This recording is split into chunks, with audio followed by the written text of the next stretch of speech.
sports weekend that was, huh? What a weekend it was. There was just so much going on. Welcome to the Morning Wood Show. My name is Stick. To my right this morning, we have Let's go, beautiful Adam to my left. Look, he got lined up and everything. I did. I lined up myself, though. I was proud of myself. Looks beautiful. Yeah. Good morning. I'm Joey. Thank you. And then we got Corey on producer cam over there. How's it going, Corey?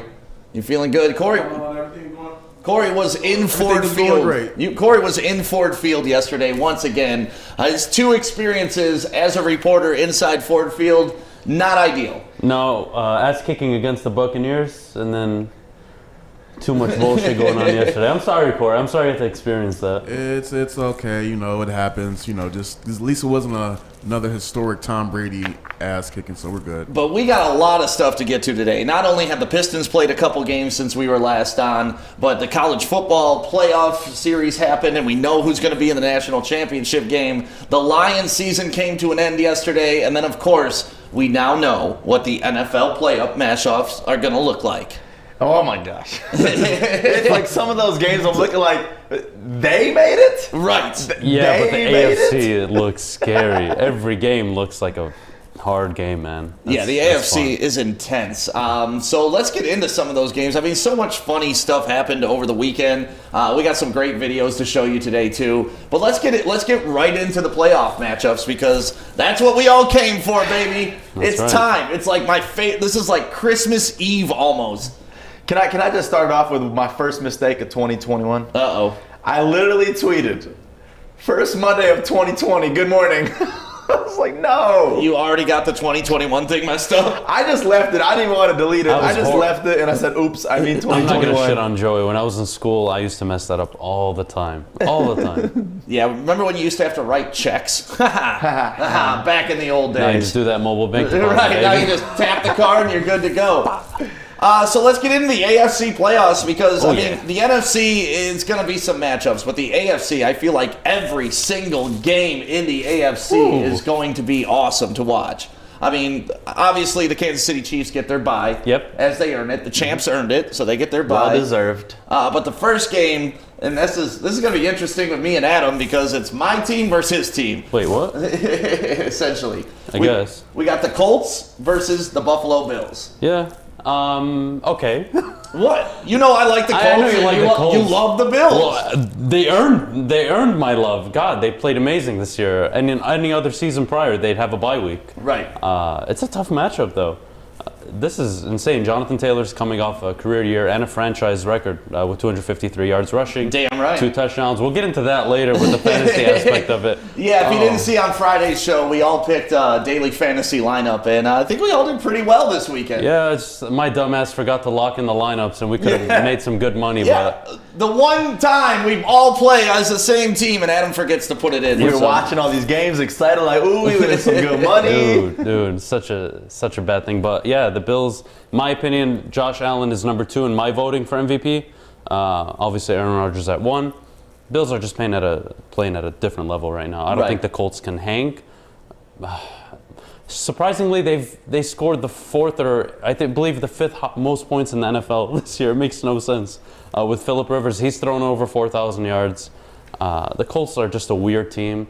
The defense has regressed. Actually, they started off the season pretty hot. They've been trending downwards probably the last 6 weeks. Right. But I'm excited. I think it's a great matchup. I think all these are great matchups, maybe other than the Steelers-Browns, but oh, man, I love playoffs. And that's a big thing because you said the Colts defense is regressing and the Bills are putting up so much points. Best receiver in the NFL right now, Stephon Diggs. Oh, no, Devontae Adams. Yeah. That's Stephon Diggs. I'm not going to throw Adams under like that. So that's a big one right there. I mean, the defense is going to have to come out to have any chance in that game because they're just scoring so much. Right, so that's the first matchup in the AFC. The second matchup is another, just brutal matchup. I love that these two teams get matched up in the first round. Mm-hmm. Even though they just played each other this week. Yeah, it wasn't a game. It wasn't really a game. A lot of people were out with COVID and whatnot, and they weren't playing their starters and all that stuff. We got the Steelers versus the Browns, baby. Oh, wow. Isn't that exciting? I want the Steelers to lose so bad for Adam. Oh, no, I don't think so bad. Wow. You guys are going to laugh. It's already over. His prediction was wrong about the Steelers. No, I just want to see the Browns do well. The season's done. So, you said they were going to go 3-5. They did not go 3-5. I'm sorry. They went 4-4. 4-4. Excuse me. Yep.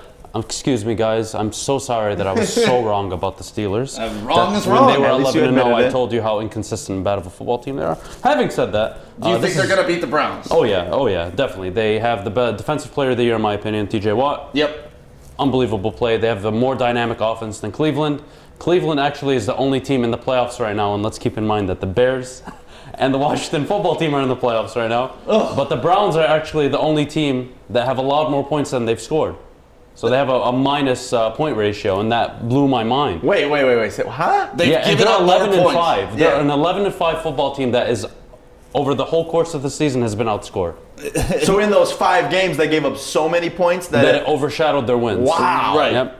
Wow, that's crazy. That's a crazy stat right Yeah, there. yeah. And their last playoff win, they share something with us. 1994 was their last playoff win. They similar also to share Detroit the Lions. winless season with us, but they Yep. seem to rebound a little bit quicker than the Lions have. Well, their coach at the time, though, in 1994, was Bill Belichick. So Hey. I thought Wow.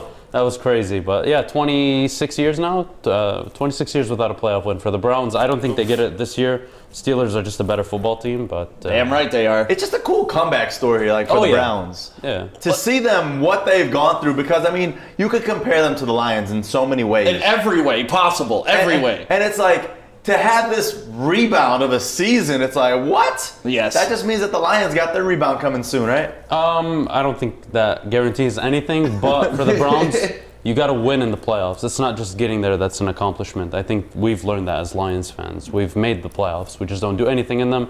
Same for the Browns. I think they can. I think they have a chance, but the Steelers are a more complete team. So my money would be on the Steelers, but the Steelers again have been trending downwards ever since their 11-0 start. Right. So the next lineup in the AFC is another great matchup. I love this matchup because the Ravens are going to want a little bit of revenge from last year. The Titans figured them out. The Titans pulled their card and literally made it hard on them this entire season because everybody just copied what the Titans did last postseason, and they're going to do it again. Yeah. Well. There, you're good. Keep talking. You're good. They got the headphones in, he's and it always taking care of messes me. I love him this up. guy. Well, when he looks down, his beard's rubbing on it. So I cleaned my beard up just for you, Sam. But anyways, the Titans are not the team they were last year, and neither were the Ravens. This is such a weird matchup. The Titans last year were only giving up 20 points a game. This year they're giving up 28. But having said that, they're scoring the third most points in the league at 31 a game. Right. So the Titans' offense has just exploded this year, but it's come at the expense of their defense. The Ravens, they've been trending upwards. They've been playing very well. Lamar Jackson hasn't been amazing, maybe to his MVP standards that he set last season, but he's played very good. He's only turned the ball over 9 times, 9 interceptions. He's run the ball very well. First quarterback in NFL history to have 2 1,000-yard rushing seasons. I thought that was amazing. That's huge. I think this is actually, I hate the word trap game because these are both very good teams. I know why you hate the word trap game. Wasn't Hanson Hanson. for 17 weeks tells me every week's a goddamn trap. But this is actually a very scary game for the Titans. I think the Ravens have something to prove. Lamar Jackson's 0-2 in the playoffs. One key thing, I think, is limit the amount of times he throws the ball. Lamar Jackson's played in 2 playoff games. He's thrown the ball 44 times on I think average. any of these games are toss-ups. That's what I like about the AFC. All of them are going to be I don't know about competitive the Bills. games. The Bills made the Miami Dolphins look like an absolute shit show. Yeah, but the Dolphins are not the Colts. The Dolphins are are on par with the Colts. Maybe that. Yeah, I disagree with that. I think all of these games are at least competitive. Then we get into the NFC, which, by the way, shout out to Grow Green MI. If you guys see how green the fields are, that's how green your plants can be with Grow Green MI. You like that? I like See, that. that's smooth. why Stick's wearing a green hoodie today. Yeah, that's right. And and they get free shipping for Michigan, any order over $50. So shout out to Grow Green MI. We appreciate you as a sponsor of the Morning Wood Show. But the NFC playoffs, they just don't look as exciting to me. Yeah. I mean, the Packers get the bye because They deserve it. That's the Packers. I hate that the Packers are always so good. Why? They Why? have nailed the franchise quarterback. They've nailed their late draft picks in free agency as of the last 8-10 years. And most importantly, they got rid of Mike McCarthy and brought in Matt LaFleur, who has looked damn good. I just hate that the Packers will always be good. 26. It's like the story of my life. Lions are bad, Packers are good, and they're like the 20 team I hate the most. 26-6 under 2 seasons with Matt LaFleur. Jeez. Having said that, they got to start winning playoff games, though. And the thing, too, you said, Adam, is they're so good at just franchise quarterbacking. They're so good at it. Like, you see what they did with Aaron Rodgers, how you have a Brett Favre, and then behind him you got an Aaron Rodgers just hiding. And now you got an Aaron Rodgers, and you have a Jordan Love just waiting behind him. Like, that's how football's done with a quarterback. You'd assume, I mean, we can all agree Aaron Rodgers is a better quarterback than Matthew Stafford. I think he'll go down as a better quarterback, obviously. I don't think that's a debate. But the Green Bay Packers made a conscious decision to draft Jordan Love. First round. With Aaron Rodgers, who is in MVP form and is probably going to win the MVP. That is how you build a franchise and you have long-term success. You don't sit around with your hands in your pocket waiting for things to happen. Here's a great question. Are the Packers good, or is the division they play in just suck so bad? No, the Packers are good. Our division isn't the worst anymore. They do get to beat up on the Vikings, the Lions, and the Bears every year. So, yeah, the Packers... just one day I'd like to wake up with roles reversed. Like, I want to know what it's like to be a Packers fan. Like, I want the Lions to carry on. Like the Steelers the last 10 years. 30 years of my life, I want it to be all Lions and the Packers be shit, so I can explain to my kid, like, back in the day, the Lions used to be the bad team, and they won't even believe me. Like, that's what I want to get to as a Lions fan. The Packers are the AFC version of the Steelers. For the last 10 years, they've won their division multiple times. They have had... first-round buys, and they've underachieved in the playoffs. I don't care what you say. Both teams have underachieved tremendously. Yes, they've made championship games, but when you have a bye week every other year, all you got to do is win one game to get there. Right. So when you're losing to the Falcons in the AFC in the NFC title game, like, I'm not going to feel bad. They're getting there. They're getting there. But they got to get back to a Super Bowl. That team has been too good for too long, and Aaron Rodgers is too good to have only played in one Super Bowl. All right, so the first matchup, besides the Packers kicking everybody's ass, the Chicago Bears and the Saints. To me, this is busts. This is the Saints. The Bears. This is the easiest game to pick of the whole weekend. You think? Oh, I don't know about that, man. You think Tampa Bay Washington football team is harder to pick than that? Hey, I'm taking football team on the upset. If you're putting money, are you going to trust with the money with the Saints or the Buccaneers? I'm going to trust it with the Bucs. It's trusting in Brady. Dude, it's not only Brady. They're playing the Washington football team who could barely beat the Eagles last night. You know, I remember Tom Brady lost 2 Super Bowls. Oh, Jesus. To a very similar concept of a team that could send 4 guys and get pressure. Okay. So it's not a gimme. It's not a gimme at all. They should win the game. So you think Tampa? I think the disparity between the Saints and the Bears is much more than Washington and Tampa. I think it's a more favorable matchup for the Washington football team. They have edge rushers. Nice. They can get to the quarterback. Sweat and Chase Young, man, that's fucking havoc. How did that work out for them last night? They put pressure the whole game. And they were getting ran over all game by Jalen Hurts until Doug Peterson decided to pull. Oh, Tom Brady's Jalen Hurts? He can move around like Jalen Hurts? Oh, Jesus. Come on, don't give me that shit. Jalen Hurts can get rid of the ball like Tom Brady with the quickness and read defenses? Tom Brady's been able to do that, and he couldn't do it against the Giants twice. I'm not saying they're going to win. I'm telling you, it's a shittier matchup for Tom Brady. Yeah, I'm just saying, when I look at these matchups, we just kind of talked about Chicago, and then I look at Tampa Bay and the Washington football team. Washington's 6-10, or what are they? 7-9. 7-9. 7-9 now. They shouldn't even be in the playoffs. At least the Bears earned their way in. They're fucking 8-8. Yeah, it's better than 7-9, and they didn't compete in the NFC East all year and play 6 games against shitty teams. Like, are you telling me the Bears didn't have a tougher schedule than the Washington football team? No, I'll agree on that, but that doesn't matter. So they had a tougher schedule. They have a better record, but they're a worse team.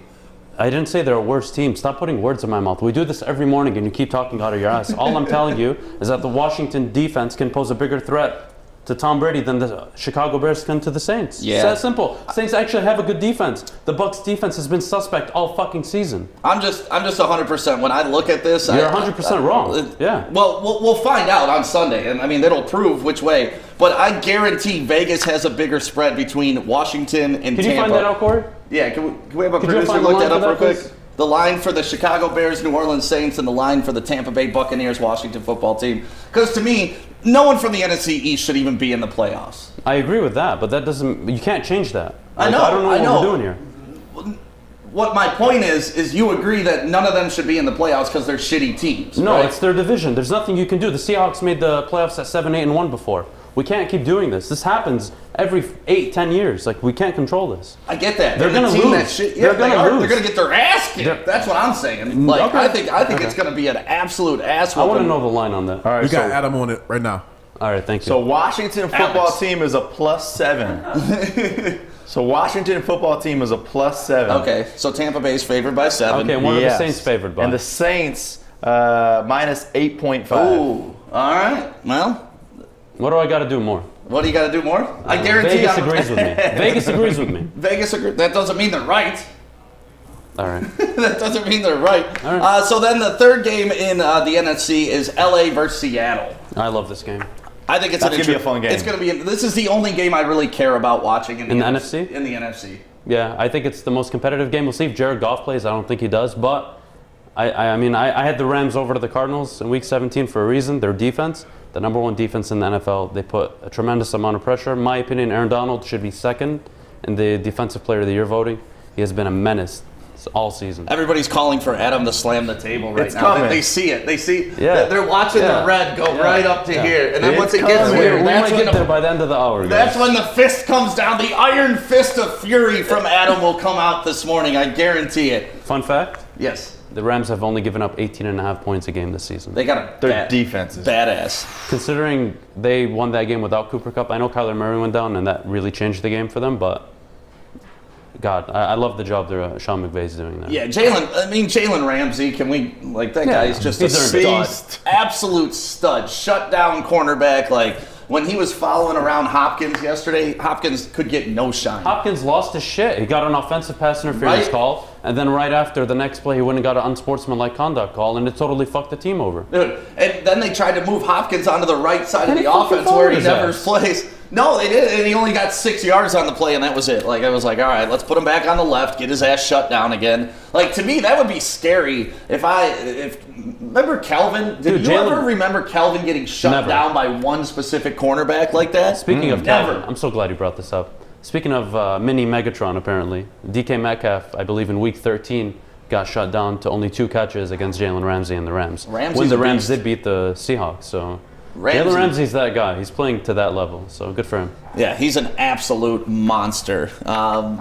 So yeah, those are the 3 matchups in the NFC playoffs. I love it. This weekend's going to be so much fun, man. 6 games. The only thing that's kind of depressing about it is we're getting near to the end. Like Yeah, I hate like- when football season's I over. know, go like, into I mild- saw you when fantasy football was over, how you reacted, and then now real It's football hard, back to Joey. the playoffs. Yeah, like once the Super Bowl is over, like I get to look forward to the off season and all, but the fact that we don't have games, like I'll go into fetal position. I'll be depressed for a few months, man. So speaking of fantasy, you want to touch on our daily fantasy Yeah, lineups? that was we did? amazing. Screw you, Titans. So first of all, I should be dumbass of the day because I didn't lock in the picks. You are dumbass are. of the day. Seriously. Spoiler alert. So what we did over the weekend was Joey, Sam, and I, we all picked a DraftKings lineup based on that 55K salary that you're allowed. Yep. And we all picked our teams and we're like, all right, who's going to have the best week?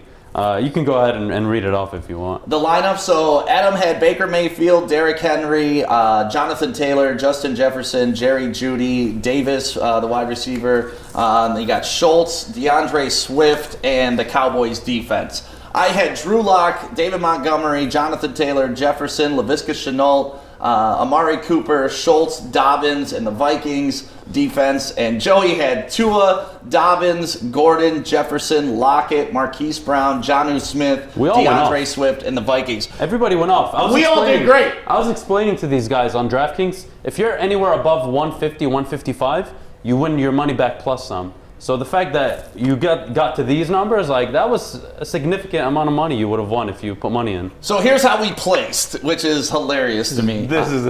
I'm so mad about this. Joey came in third with 171.44.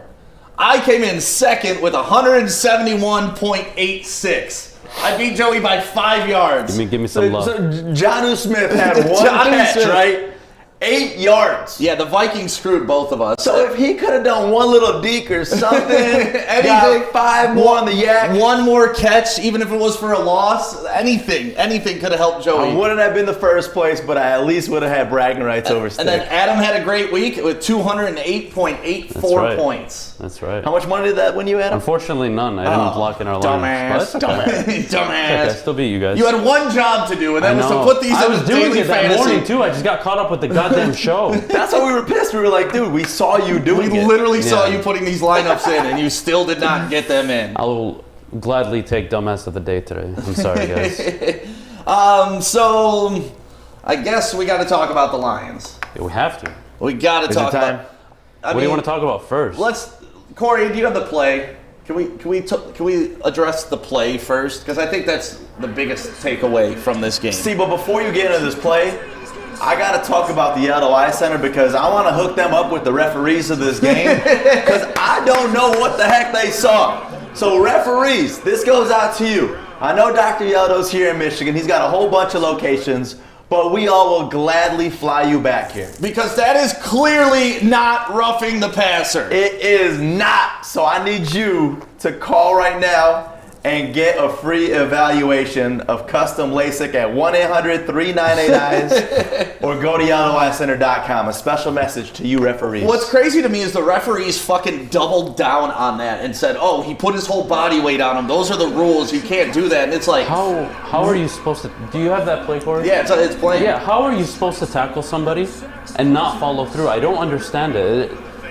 It makes no sense to me. It totally fucked the whole game. You can't make that call as a referee. You can throw the flag, talk to each other, be like, you know what, the guy's not hurt. He barely touched him. He literally fell over him. He didn't even just fall on him. He didn't put any of his weight on him. No weight was on him. Like, guys, pick up the flag and let the game continue. That was so unnecessary, but shit happens. What's crazy to me is not only that happened, it's the player response and everybody on Twitter afterwards. Like, you know, TJ Lang mentioned it. He said he's not into conspiracy theories, but he's starting to see that the NFL has it out for the Lions.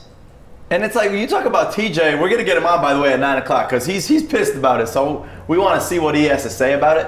But TJ's been through so much professional football in his years. Right. He's seen all of the worst in referees. And for this to finally trigger him, that's what I want to know. What was it that set him off? Because he's just watching it as a former player now. But you look at, like, in practice, you know how quarterbacks always got the red jerseys, don't touch them, be careful? Right. Like, is that what we are turning into? That's what we're seeing. Should we put flags on our quarterbacks to protect them? I don't know what more we got to do because, first off, it's Tracy Walker. Not the biggest dude in the NFL. And then all of a sudden, my man does a great play, clean tackle, didn't do anything dirty after the tackle, and then he gets that flag? Right. Like, what do you, as a future player, when you're going against the quarterback in a Lions jersey, you're going to be terrified because you don't want to get the game-ending flag. Well, and as a Lions defensive player, what the fuck do you do anymore? I mean, we've seen you touch Aaron Rodgers here, it's a face mask. We've seen this now as, like... This happened in the AFC title game 2 years ago. Patrick Mahomes versus, actually 3 years ago, Patriots-Chiefs. Tom Brady running out of the pocket. They had just gotten called for a bogus call, roughing the passer.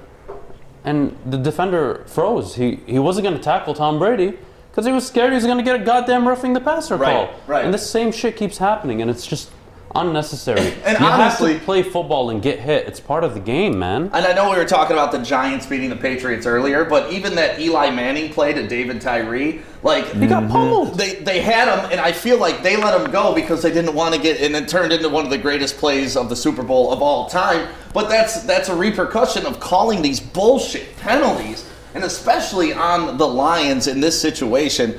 But with that being said, going into this game, half the Lions fan wanted us to lose, half of them wanted us to win. That's why none of them should be GMs. Maybe the percentages are off. Go ahead, Corey.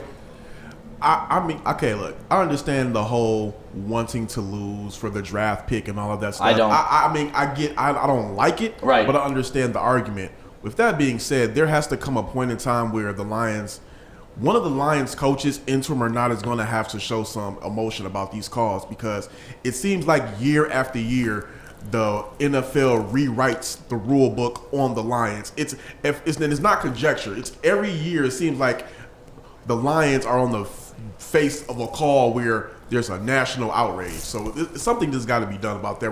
Whether you want them to win or lose, that call shouldn't have happened. Right. No, I don't think it should have happened at all. But this is kind of my point. Yesterday, going into the game, people weren't really sure what they wanted the Lions to do. Do they want the Lions to win? Do they want the Lions to lose? And then we're watching a game last night between the Washington football team and we're watching, the Eagles. And Doug Peterson decides to completely just throw the fucking game. Yeah. He puts in his fourth-string quarterback, the dude that was drafted in the 6th round in 2016, and he puts him in the game, and you could tell he was blatantly trying to lose the game. And now everybody's just dogging Doug Peterson when he's doing exactly what people wanted the Lions to do. So to me, as a head coach, like, you're damned if you do, you're damned if you send Stafford out there. Why are you sending him out there? We got nothing to play for. If you pull Jalen Hurts while you're winning, why are you pulling him? But those aren't the fans you cater to. You don't give a fuck, honestly. You don't care. As an NFL coach, come on. That's why they're not GMs. That's why they're not head coaches. Like, if they actually gave a shit or understood, they'd be trying to go take those positions. Like, that's just stupid. It's stupid to tank. Right. But it's also stupid to think that getting a high draft pick every year is going to fix your franchise. It's just not. It's been proven, God knows what, for the last 50 years in the draft. Just because you pick at 1, 2, or 3, or even 5 doesn't mean shit. Well, you have to nail the pick. I just love how people argue both sides of the fence. Like, why are you playing Stafford? And then, why am I watching this game where they're tanking? It's like, what do you want? Yeah, like, I don't know. You can't have it both ways. I don't want to waste time talking about idiots. Well, then we got to stop talking about Doug Peterson. Because that was... I did not understand that at all last night, what the hell he was doing, besides just trying to hand a playoff game to Washington. It's embarrassing to watch, though, as a fan. The competitive balance of the league is off with that type of shit. How do I feel about this? All right, well, first, Doug Peterson's job before that game needed to be evaluated no matter what. I know he won them a Super Bowl. That's great. But he's not a Mike Tomlin. He's not a Belichick. He's not an Andy Reid where you're going to win 10, 11 football games every year for a sustainable amount of time.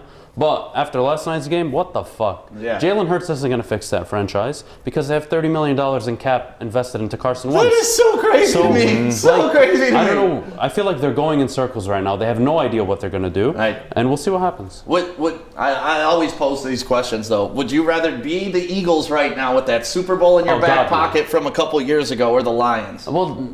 That's not fair. You moved on from that Super Bowl, too, with all the embarrassment Look at Eagles fans now. These are questions, guys. Go get any Eagles fan. Dumb question. It's not a dumb question. Because I'm a Lions fan. I'm only ever going to want to be a Lions fan. I don't give a fuck about the Patriots. I don't give a shit what anybody else in the league is doing. Okay, but if the Lions were in the Eagles situation right now, we won the Super Bowl 4 years ago, and then we became absolute garbage. And then 4-11. We're in a rebuild. I'd understand. I wouldn't be up in arms. We just won a Super Bowl 4 years ago. That's all I'm trying to say, man. Like, because I hear people bitch about the Giants all the time. The Giants. They don't do this, They got 2 fucking Super Bowls within the past 15, 20 years. I would kill for that, and I would never complain. But I think where Giants fans and Eagles fans have every right to complain is when you win a Super Bowl, you're doing something right. It's not just you're hot or whatever. Yeah, there's something going on in the organization that's working. How do you sustain that for 5 to 10 to 15 years where you can become, maybe not recently, but a Dallas, a Pittsburgh, a New England? You want to aspire to be that. You can't get rid of Big Dick Nick. I don't think anybody's complaining about winning a Super Bowl. But they have every right when they're a 4-11-1 team to bitch. I mean, they suck. But my question was, would you rather be that position right now or where the Lions are right now? That's it. I mean, the previous Super Bowl doesn't mean anything. Yeah, like, it means the thing nothing. Right now, it's like I'm always in current. As a fan, I'm always in the current today. I'd rather be a Lions fan right now than it hurts right now, but like a better comparison would be someone that was in a similar situation, and it's the Browns. Like something like that to me, I look at and I'm like, wow, that's where we need to be with our organization. We saw them go through 0-16. We saw them win 2 games. We saw them win 4 games. We saw them go through Hugh Jackson, who's basically our Matt Patricia. How do you rebound from that? How do you get the right GM? How do you build the roster correctly? And then you bring in that right head coach, because it wasn't any of the coaches they had prior. But look, they had the roster in place. Stefanski walks in, They win 11 games. I still don't think they have the quarterback, but that's a different talk. Yeah, well, the Lions and the Browns are in completely different scenarios at this moment. The Eagles and the Lions are kind of similar They're at just this bad moment. teams. Right, and that's why I want to compare those two, not the And Browns. both of their caps are Clearly, we limited. would want to be the Browns right now. Yeah, no. Like, clearly, that's not even a question. That's why I didn't pose it like that. I'm sorry to bring this up. We should have probably brought this up when we're talking about the playoffs. Yeah. But you mentioned to me during the pregame show that did Kyler Murray need to win that game to be considered an elite quarterback? I said no because it's too early to even put him in the conversation. Okay. How do you feel about that now? I know think- he was hurt, but I was going to say, I think he's starting to become an injury-prone quarterback. That's what I'm starting to see. Like, you know, if you go back way in the beginning of Woodward Sports when we were doing talking about the preseason and how the season was going to go, we can go back, and Kyler Murray's size is a concern to me. It is, and you know, he runs too much, kind of like a Jalen Hurts, but I think Kyler Murray's even smaller and not as built for those hits. So first season he made it through healthy. This season you're starting to see those big bodies catch up to him, and I don't know. I like Kyler Murray's skill set. I think he has elite skills. I just don't think he's an elite quarterback I agree. yet. And he's not an elite quarterback yet, and it's crazy to even have him in that conversation. My definition of elite is top 5. He's nowhere near top 5. He's Okay. top 10 maybe, but I like Kyler Murray. It's just he has not turned into what I thought he was going to be. it's only his second year. It's too much expectation, in my opinion, in the beginning of the year. So now the question is, where do the Lions go from here, guys? Where do we go from here? I mean, I asked that on our Facebook page, and we got some great responses last night. So here, let me read some of these to you. Hold on, I dropped my paper. I think we should go with a cornerback in the first round with our 7th pick. If it's Another Sertan, I don't mind. cornerback. Another cornerback? A cornerback. We talked about that yesterday during the Lions pregame show. If they got Sertan there, and we got Sertan and Okuda, it's the beginning of the trick, no-fly zone Maybe Detroit defense. Sertan's side, not Okuda's side. Okuda is a project player. I can't believe we took him at 3. So I'm gonna read some of these Facebook comments to you guys because we posted this up yesterday, and the question was, what is the Lions' biggest off-season need? Okay, so I want you guys to think about that too. We also did a Twitter poll. It's up now, and the number one need that everybody voted for was a linebacker, which I was kind of shocked at on the Twitter poll. I wouldn't say I'm shocked. I felt the biggest need was edge rushers. Yep. But I understand the linebacker need because our linebackers can't cover sideline to sideline. They can't tackle, and your job as a linebacker is to tackle. And the game of football is played in 3 variations or 3 steps. Right. First step is you got to get through the defensive line. If they get through the defensive line, the linebackers got to fill up the gaps and they got to make the play. If they somehow get past the linebacker, which if you're a Detroit Lions team, it's almost every other play, the safety's got to make the tackle. So, All right, it's a well, problem let's for us. read some of these comments, all right? First, this one's got a competent front office who will hire the right coach and build the right team through the draft the right way and also through free agency. So pretty much everything. So Everything. just a GM who can do his job. Right. Defense, safeties, corners, linebacker, defensive end, offense, and wide receiver. That was what Eric said. So everything besides kicker Right. and punter. Les, I love this. A new team. A whole fucking new team is what he said. The entire defense needs an enema. That's what Elliott says. I think we could use that for the defense. Did you know that this was like a historically bad defense? Third worst? 32nd in the NFL in points allowed per game. In history of our Lions organization? No, like in history of like NFL, like third worst all time. Yeah, I'm not surprised. I'm not clapping, but Okay. that's so scary to think of though. When you give up over 32 points a game, not even the NFL's best offense this year Scored that. could score that. Right. The entire draft should be defense, sign Marvin Jones, franchise Kenny G, and get a pass rush. I don't mind Marvin that. looked good yesterday. He did. Yeah, it's the last time you see Marvin Jones look that good. The Lions need a referee on payroll. I think that is somebody. That helps. The biggest offseason need is undoubtedly for myself to be appointed general manager and head coach. I can this make the idiot? Detroit Lions great again. Who's the idiot? Like the 1950s, great again. Who's the idiot? Mike Kamisha. Mike Kamisha, quit your job, all right? Why? You Go- say you could be the GM and coach all wait, the time. No, wait, hear me out. I don't say that, actually. You say that.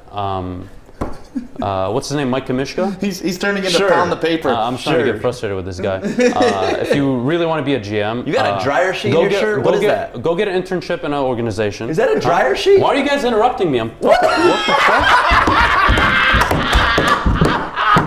Anyways, Why do you I have no idea because I did laundry this morning. Anyways, Nobody don't pass me. Anyways. Just so clean. Why? Anyways. We're not messing with you, Adam. You got Anyways. dryer sheets We're trying coming to look out your out for you, shit. man. anyways, trying to look out for you, man? anyways. I love you guys. I love you Anyways, too, Adam. go get an internship in an organization and go prove yourself, and then you can be a GM. All right, we got a defensive playmaker. The lack of turnovers is killing us. And I like this. How about an identity? That is something the Lions need in offseason, an identity. Dude, so I was thinking about this just now when we were talking about it. Is this like the dumbest thing, or is there some sense to this? Do you think each team should have their own NFL referees and take them with them when they travel? No. And both teams have their own referees. No, this is starting to sound like college football Yeah, but right then you're starting to become held accountable for the calls that you make. Because I don't like that right now. There's no accountability. Yeah, These there is. referees, Yeah, there they is. make these calls and then that's it. Do you know how hard it is to be an NFL referee? Yes. After every game, you have to document every play and why you made the calls you Yeah, made. but these guys And are they're part-time employees. I They're understand, not but in the full-time off-season, they're employees. taking tests. They're every still working as Then referees. Every then put in- referee is put in a probably virtual still has their assistant. job. Put in a virtual assistant referee that overturns calls. No, you need Give to them a make bird these eye. guys full-time jobs Yes. and give them benefits. Yeah, but and NFL's not going to pay. So but that's so crazy. This billion-dollar enterprise Right. is going to let these part-time employees fuck with these games. That's on the NFL. thing to a game. That's on the NFL, and they need to be held accountable for it. I know there's checks and balances for what these guys do after the game, but at the end of the day, they're not being compensated correctly, so you're not going to get top-tier talent. And, like, these are just guys, like, glorified Michigan High School Athletic Association guys that make it to the Literally. league. you're underselling them. But Literally. anyway, we No, can I'm move not. on. Like, dude. Do you remember when the referees went on strike? Yeah. Do you remember that 1 week of shit show that it was? It Do was, you remember the Seattle call? Yeah. What's so? There's been The nothing Seattle as calls- egregious as this. Yesterday was just as egregious. Yesterday, because the rule changed. It's not on the ref. The ref is throwing the flag because they changed the rules. No, What the fuck? Last season, that year, that flag was wasn't that was thrown. a judgment call, and he made a poor Yeah, judgment. the judgment call is he fell on top of the quarterback. In my opinion, as a referee, it looked like he put his weight on the quarterback. I threw the flag. It's Get that outta simple. here. They changed the fucking rule. His If they didn't 210-pound if weight they for didn't little change, Tracy. I agree. So according to I you, agree. Stop. every Let me sack, finish. Let every me finish. sack. Let me finish. Holy shit! You guys Every don't sack. shut up. Listen, no, not every sack. Guys, they changed the rule. Last season, this doesn't happen. If they didn't change the rule, that flag isn't thrown yesterday. It's that simple. I want to tell you something. Tracy Walker, who got penalized, right? Right. 210 pounds. That's not the I point. weigh more than him. That's not the point. Me tackling and laying on stick, is that going to That's injure not him? the point. The rule fucking changed. But which here's is my the point. problem. Here's my point. There have been hundreds of sacks all season long with the guy falling on the quarterback, and they weren't all called that. And that's the problem with the rule. It's Because a of the judgment fucking judgment call. call. And that's the problem. Consistency. But you That's what I can't hold the ref accountable. You got to hold the fucking rule book accountable. What you got, Corey? I just want to ask you one thing. You said that the NFL refs, you don't think they're paid enough to do it for part time? Because I mean, I just had to double check something I already knew. They're paid. They get paid like $200,000 a year. They get paid good No, money. it's not paid enough. It's But- just they're not full-time. Right. They're just That's not their part-time full-time employees. jobs. So you think they should get like benefits and I like, think- I don't know what more they could get. Well, because they got to make it more their life. Right now, they look at it as just income coming in, a lot of income coming in. But if it's your full time, you got benefits on the line. You got the full time. Like, this is your all. Off season they should be doing, because I'm sure in the off season these guys aren't just sitting around. They're doing other shit. No, Like, they're they need held- to be dedicated strictly They to the NFL. They're run through every offseason. They run through hours and hours every day through tests. And if they don't pass the tests, they're not eligible to be on the field, man. It's not as bullshit as you think. Yes, they should be full-time and it should be their full-time thing, but the rule is the problem. It's not the referee. The referee made a bad judgment call, yes.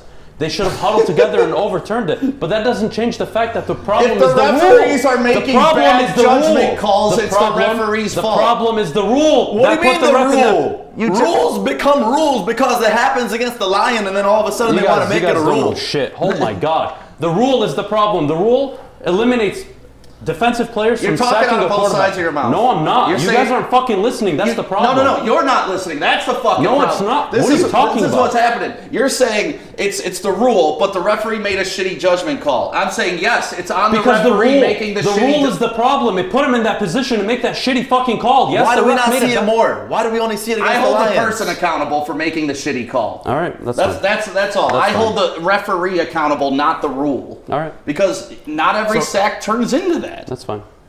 So, question: should the referees be penalized out of their check for like some egregious cause? Like, shouldn't there be like a Yes. scale? Yes. Like, If they're not when full-time. when they And that's the problem. I know. You like, can't I hold believe them there should be accountable. something when it's called like this.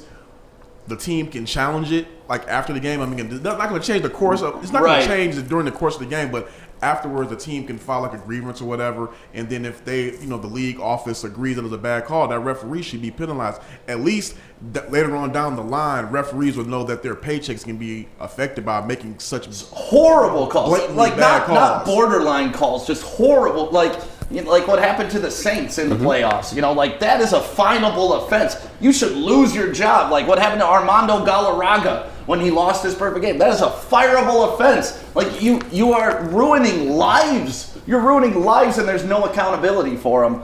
And I don't like them being able to hide behind, well, it's the rule, and I just made a shitty judgment. It's like, well, you're paid not to make shitty judgments. Yeah, real time is kind of like, it's just a judgment call, but I believe if it's something that egregious, a team should be able to file some type of grievance afterwards. Referees should be penalized for it, so that way in the future they know they got to be on top of their stuff. Right. That's in my opinion. So, I mean, that still takes us to the conversation that we're in right now, and I'll read a couple more comments. But we got to get into where does this lead the Lions? Somebody said an entirely new roster except for 5 to 7 guys. We just need to pack up and leave. And no, we don't want that, Lions fans. Browns know what that feels like, and it's not fun. We don't want to lose the Lions ever. But what do the Lions do to get to where we need to be? That's the question on the table right now. $1 million question. Yeah. Adam? They need to land a good GM. It needs to be a Borgonzi or it needs to be Dodds. And then it's a 2-year process before they're somewhat competitive, I should say. Right. And they got to bring in the right coach, a coach who can handle the first 2 years of up and downs, because it's going to be a lot of downs over the next 2 seasons, and then take the team and turn them into a 10, 11, 12-win football team. That's the biggest thing is this next step, because we don't only need a head coach. We don't only need a GM. We need both of them. Right. So it's like we're in such a big rebuild, and then we talk about, is this the end for Matthew Stafford with the Lions? There's so many questions up in the air, and we don't really have definitive answers to them. Right. So there really is just so much rebuild, and it's one of those that we just got to trust in the Fords and Spielman and see where it takes us. So Yeah, I don't think they've earned that trust, but whatever. I know. That's beyond the point. So how do you guys feel about the Lions now? They're interviewing head coaches before they're trying to lock up their GM. I don't know. That's all speculation. I don't know. It's all what we're you don't hearing. know if their GM can't talk because his team is still in the playoffs. You don't know any of that. They can throw around names all the time. People's names get thrown around for interviews, probably like a Louis Riddick, just because his agent's trying to get the story out there so he can look like he's a person of interest. Corey, you've been following who they're talking to, GM, coach-wise. Give us some updates. I saw you write some articles this weekend. So a few of the names that they're looking at, they've already said this week they're going to, reports are this week they're going to interview 49ers Robert Saleh at some point. Right. They've already interviewed Louis Riddick, Scott Pioli, Rick Smith. I didn't really want to get on that one because that one scares me a lot. But last Thursday they interviewed Marvin Lewis for the head coaching position. Now a lot of people have different thoughts about that. They said they may have interviewed him to satisfy the Rooney Rule. That's my thing is, you can interview somebody else to satisfy the Rooney Rule if you're going to do that. You don't have to interview Marvin Lewis. I mean, that's just. Yeah, you're not putting his name in the conversations he's not already in by doing that. So if that's what they did for the Rooney Rule, it's kind of circumventing what it is. Yeah, I'm not with that one, but I don't know. They haven't said anything about Airbnb. I'm pretty sure they probably cannot interview him to after the playoffs were completed. So it's a lot of things going on, and they're also talking to they're trying to lure away Seattle's GM John Schneider. Right now, the reason they're saying that they might be able to lure him away is because with the Seahawks, he doesn't have full control, and under the NFL's tampering rule, we can give him an interview if we're offering full control. But since Pete Carroll is having the full control over there, I'm kind of like leery on how much is him If and how he's much the is dude Carroll. anyways. Yeah, and what I've heard, if we're going after him, we're going to have to offer compensation too, which could be a first-round draft pick or a couple other late-round draft picks. And to me, that's just weird to trade draft picks for a front office guy. It's been done before and it's worked out before, but I don't love trading. I would rather take that first-round draft pick and go get our quarterback, or something like that. And also, too, we're kind of almost running in the same scenario we did when we got Bob Quinn. Everybody thought that we got Bob Quinn from the Patriots, that, we got somebody from the Patriots system, he knows what to do, but we all know that the Patriots system is built in Bill Belichick's brain along with the drafting, so I'm on the fence about that one. Yeah. Adam, how do you feel about the Seattle GM? Too many question marks. Not worth the compensation. I still think Dodds and Borgonzi are 1 and 2, and if we don't end up with either of them, in my opinion, the offseason's a big failure. So Joey, who are you looking at for GM? Who do you want us to have? I mean, everybody's been talking about Dodds, the Indy GM. We got Seattle, Louis Riddick, who's on TV. Yeah, that's the Louis Riddick one gets me. I'm like, I don't see what he's proven really. Nothing. To be able to get a position like that, and especially we need someone that has a lot of experience, because there's a lot more than just the regular rebuild right now with what the Lions are going through. Right. I mean, it's just one of those that I'm just gonna trust in who they pick and hope for the best, because we don't see enough, we see what these GMs do with the personnel that they have. We don't really get to see anything beyond that. So It's tough for me to say, I want this guy, and then we get this guy and he ends up being the Quinn Tricia era. Well, that leads me to, it doesn't matter who the coach is. What are we going to do with Matthew Stafford, and do we think we saw his last game as a Detroit Lion? Oh, stick on that. One more thing, one more name I forgot to add. The Lions are also looking at Brad Holmes, the director of scouting for the Rams. Okay. And I mean, he's done some good over there. So I mean, that's another good name to look at as well. All right. Well, Van Jefferson had a decent game yesterday. God damn it, 4 catches for 50 yards. I'll take it. But can't wait to have a Brother Ice guy on the show in a little bit. TJ Lang, hang tight. Yeah, He's going to be on in about 10 plus minutes. Yeah, I can't wait to talk to TJ Lang, especially about the backlash he's getting for accusing the NFL of rigging games. That's a healthy accusation for a former player. But that's what I can say that shit all day. But TJ's always been speaking the truth. Right. And you got to respect that as a fan, whether you don't agree with it or not. I mean, TJ has never been the person to whine about coaching or refereeing. Right. It's just his opinion. It's not the truth. You don't know if the NFL's You could confront him in 10 minutes. Yeah, it's not true. You could It's confront just him in an 10 opinion. minutes. Adam. It's an opinion based on multiple events that the Lions have been screwed over. That's it. It's not the truth, though. That doesn't mean the NFL is rigging the games. It could be. All right, I don't know. That doesn't mean it's truth, but whatever. Yeah, we're not players. We're not in the locker room, so we don't have that inside information. We don't know like a TJ Lang knows. So what do we do with Stafford? Do we keep him? He's got to suit up next season, even if you draft your quarterback in the first round or the second or third round. He's got to be here next year, and then maybe with 1 year left on his contract, you give him away for a 4th, 5th round pick. What do you think? I agree. We're not ready. I mean, if we were to have drafted a quarterback in the previous drafts, yes, then maybe we would have been in a position where they learned under Stafford, they learned the organization, but we're not in a position where we can just get a new guy and then all of a sudden expect him to succeed. Yeah, I mean, I'm on board with Stafford being here and mentoring somebody for the next year or two. But at the same time, I'm also on board with us getting max value for him while he has max value, because that's how good teams do it. But it's just so much against the cap if we trade him right now. It's a $19.5 million cap hit if he's traded before June 1st. Yeah. And then next year is like 20-something as well, too. It's like, I think it's like $22 million. Like that. So, I mean, it's not going to get any cheaper for Matthew Stafford. Even if you trade him now for a second-round pick and you take the hit, it's just not worth it. His value is most used on the field and in the film room with a younger quarterback. It's that simple. Yeah, no, I'd love to see Stafford mentoring. And honestly, I don't want to keep throwing dirt on Stafford like he's not performing. When the dude's healthy, he's still performing at a pretty decent clip. Yeah. He's just not as healthy often. That's what I'm worried about. Another season over 4,000 yards. Yeah. Under 10 interceptions. He didn't throw for double digits. I love how you see the flag that the Lions get yesterday, and then all the hits Stafford has taken, he barely ever gets flags. And it's just you look at all of those hits. I mean, I want to go back and review hit by hit.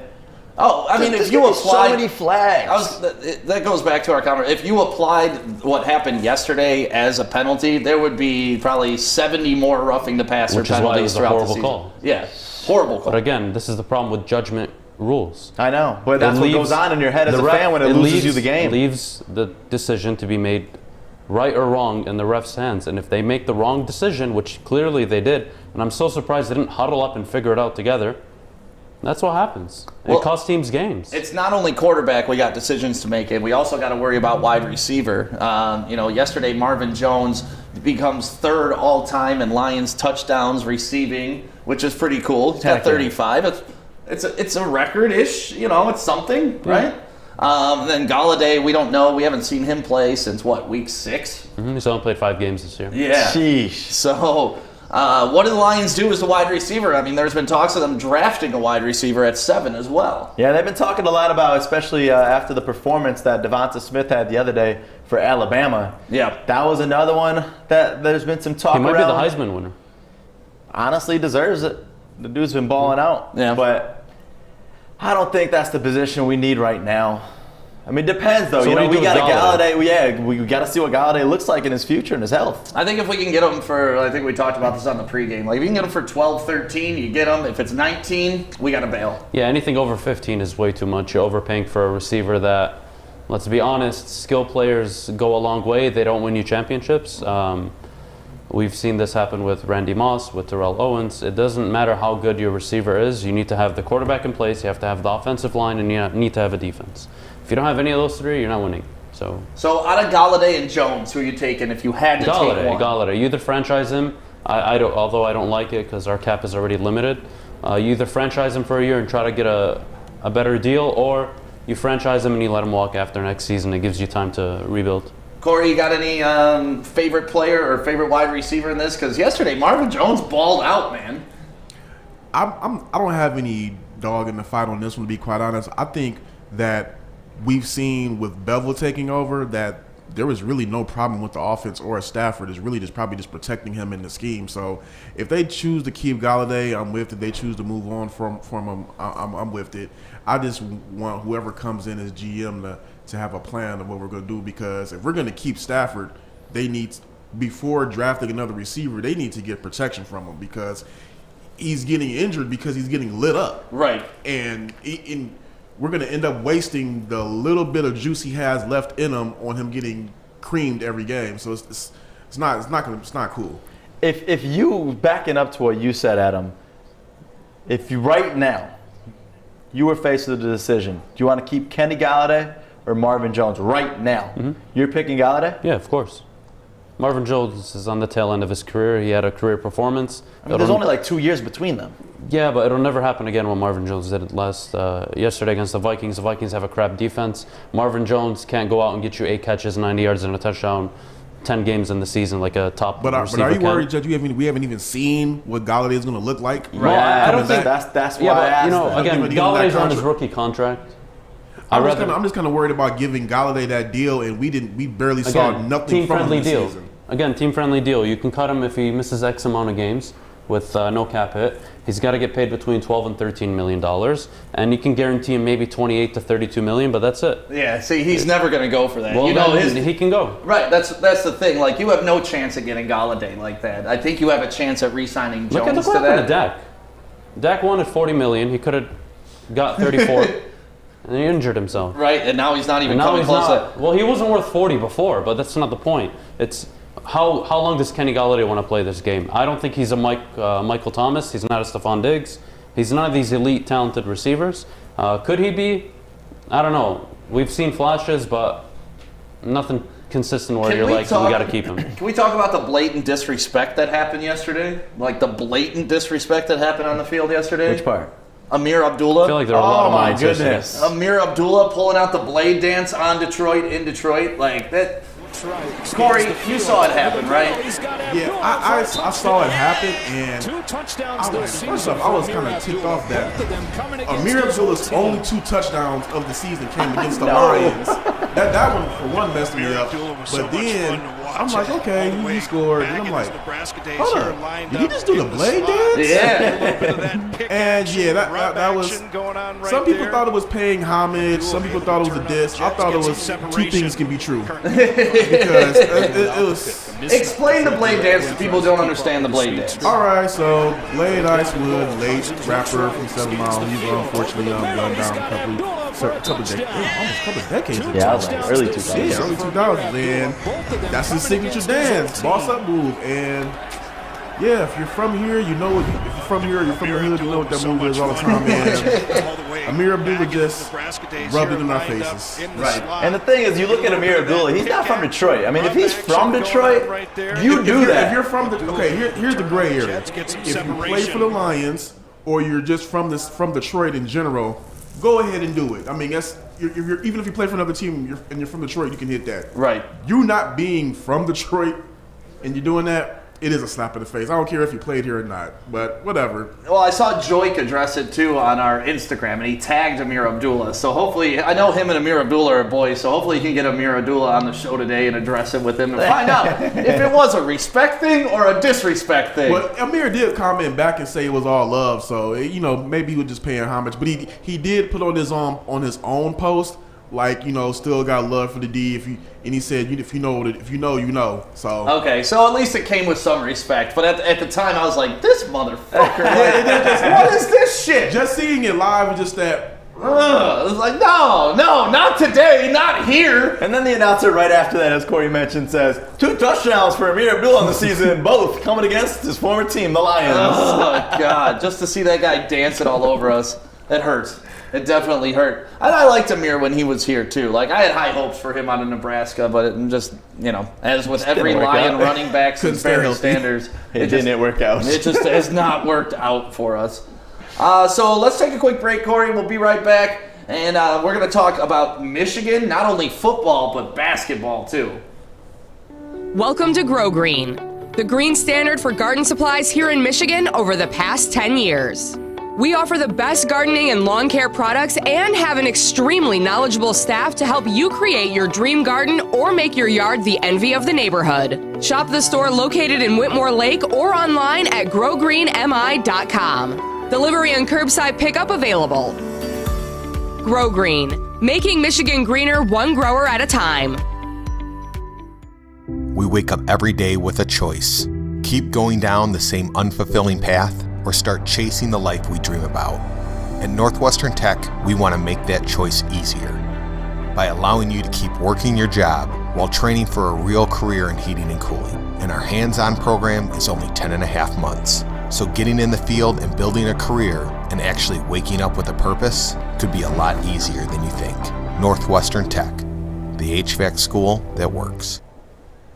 Yeah, thank you, Northwestern Tech. And we're going through the comments here during the break. Adam's looking at his phone. A lot of people asking where Chrissy is. Chrissy's okay. She's doing well. She's not on the show this morning, but she's still going to be a big part of the Woodward Sports Network. And we got some exciting and weird things happening. Yeah, well, we can just be a little more frank, I think. Chrissy's battling some legal issues right now, so she's unable to be on the show for the time being. As soon as those are wrapped up, she'll be back. Yeah. That simple. Yeah, that's it. But she's still a part of the team. Yeah. She's still a big part of what we're doing here. She's still stuck with us for life. Yeah, sorry, so Chrissy. What do you mean? And sorry, Chrissy's mom and dad, too. Yeah, if you guys need me to wear a red wig, I'll think about it. But. We actually thought about doing that this morning, throwing a red wig on Adam to see if anybody would notice, but... I don't know, the facial hair kind of gives it away, guys. We figured... I know Adam's hairy as hell. I want you in a crop top. That's what I want. But we figured you were smart enough to understand that would just be Adam in a wig, so we didn't go that route. Right. You think no one would have been fooled? No, not one person. Not even one? For the time being, you're stuck with the boys, but we miss our girl. Believe us too. So she's a big part of this and everything that we got moving forward here at Woodward Sports. We love you, Chrissy, and she'll be in here in a little bit too. But yes, we'll figure out everything that's going on with that, and then eventually we'll be able to talk fully about it. And just we can't right now because there'll be lawyers involved. Yes, we don't want that yet. So speaking of kicking some ass, all right. Michigan basketball. Oh yeah, 9-0, man, 9-0. Mm-hmm. Michigan is. Can I make this statement? Michigan is the official college basketball school of Michigan now. No. You can't make that statement yet? No. What are you saying, State? Yeah. I think in the last 10 years it's even. Turn your mic on, Corey. Yeah. Don't they- talk off the mic. If you're gonna talk. I'm a Michigan basketball fan, but that's a deep jump right In the there. last 10 years, it's closer than people think. I argue Michigan's Yeah, had a Michigan's better been to past more 10 Final years. Fours in the last 10 years and has been to more national championships. Granted, they haven't won it, but I don't think it's fair to say. I think you can have the conversation, but no, state is still state. They're having a down season. I think it's a two-school state in regard to basketball. I think as they're opposed to both this great college basketball programs. I think Michigan has elevated close, if not to the same status. I don't want to say same status yet. They haven't achieved what state has, but they're on the roll. They're way here. to do it. They're here. It's very close. It's very State close. and Michigan's right under. It's not a big gap. It's not a big gap. Michigan's closed it in the last 10 years. And I think Michigan with Juwan Howard and the swag they got going on now, man, like I see this program continuing to grow, and I love Izzo and I love everything he's ever done at Michigan State. I just think the new age basketball recruiting and stuff like that is going to be harder for him to get to than it is Juwan just plucking kids from AAU. Especially you see Jawan and like the relationship he has with these kids. Like he is a true mentor, and like you look at who you would want to be coached by. I mean, I would love to get coached by Izzo. Don't get me wrong. Don't get me wrong. Izzo's the great, but it's like, But we're older. Jawan Imagine being Howard. 16, you know. Yeah, well, I get the swag aspect, but something to remember is 10, 15 years ago, State, it was only State. Right. Michigan has developed into a basketball program more than they've been a football program in that time. So Michigan has done well. They need to now be consistently fighting for Sweet 16s, Elite 8s, top Final Fours. That's the trend they got to go on. What I like about it, though, Corey, we'll get to you, is that people thought they were done when Beeline left. Like, they thought, oh, shit, Juwan Howard's coming in. He's never coached before. This isn't going to work out. And then they stumbled out of the gate last season, and it was, they're so stupid. And damn, ever since the beginning, first half of last season, they've been an elite team. Oh, yeah. I'm sorry. I thought you were still talking. I was going to say, I think one big thing that helped Michigan out and helped Juwan Howard out was they kept Sadie Washington. And he, like, if you've been following under Beeline, he's really involved with the kids. Like, they're, like, all really close-knit. So I believe that is another thing that really helped aid Juwan in his first year and right now. You guys ready for my Sadie backstory? Yeah, let's hear it. Oakland University. He used to be the coach there, and I tried out. You were there for this because it was right when I first started working with you. I tried out for the Oakland University basketball team, and I'm not joking. I don't know how they cut. I was the third last cut, and it was a one-on-one with Sadie Washington, and he cut me. So I hate you, Sadie. I'm just kidding. He's a good dude, man, Sadie. But like to your point, like for real, there is a lot with just having him in the organization is great. Right. So yeah, Michigan's looking strong. They beat up on Northwestern a little bit last night, 85-66. And Northwestern was the 19th ranked team in the country. Big Ten has what nine ranked teams in the AP top 25. We got TJ Lang. Don't we? TJ Lang on the phone. Yeah, I know that. TJ. Bring him on, right? Bring him on, Corey.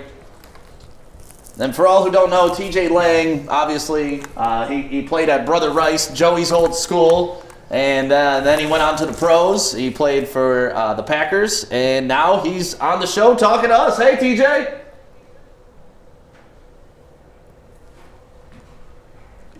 Hey, TJ, listen, I wanted to do the proper introduction to you because we got a little back history amongst each other. So first off, we got to give him the right introduction because not only is TJ Lang the greatest from Eastern Michigan to leave that school, but you're Go also the second greatest to leave Brother Rice with the second highest net income throughout your entire career, second to me. So TJ, welcome to our show. Get a little bit of that pick action, rub action going on right there. Abdul able to Do you hear us? Jets get some separation. I'm hearing the audio from the video. Hold up, he can hear us, but we can't hear TJ I'm right hearing now. the playback audio from the video. Oh, it's off now? Hold up, TJ, we're getting this right now, but you look real good, man. I just got to start the day off by saying you look real good, TJ. TJ, are you catching any heat? All right, Adam's trying to figure this out right now. Don't talk. We can hear him now. There we go. Can you hear us now, TJ?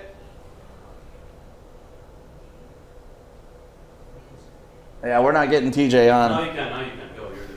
Now we can? Yeah. Don't stop. All right, one more time, TJ. TJ Lang! Yes or no? Nope. You guys got to be kidding me. Listen, I'm going to just call him. I get what you're saying, TJ. Hang up on VMix. We'll just talk to him on the phone. I got you, TJ. Tell him to do it through his phone. There we go. Tell him to call through VMix on his phone. Can you hear me now? Technical difficulties this morning. What's up, TJ? Do you want me to try to call back from my phone? No, this works, man. Yeah, this works, man. You good. So what's up, man? Good morning. What's up, guys? How you doing, man?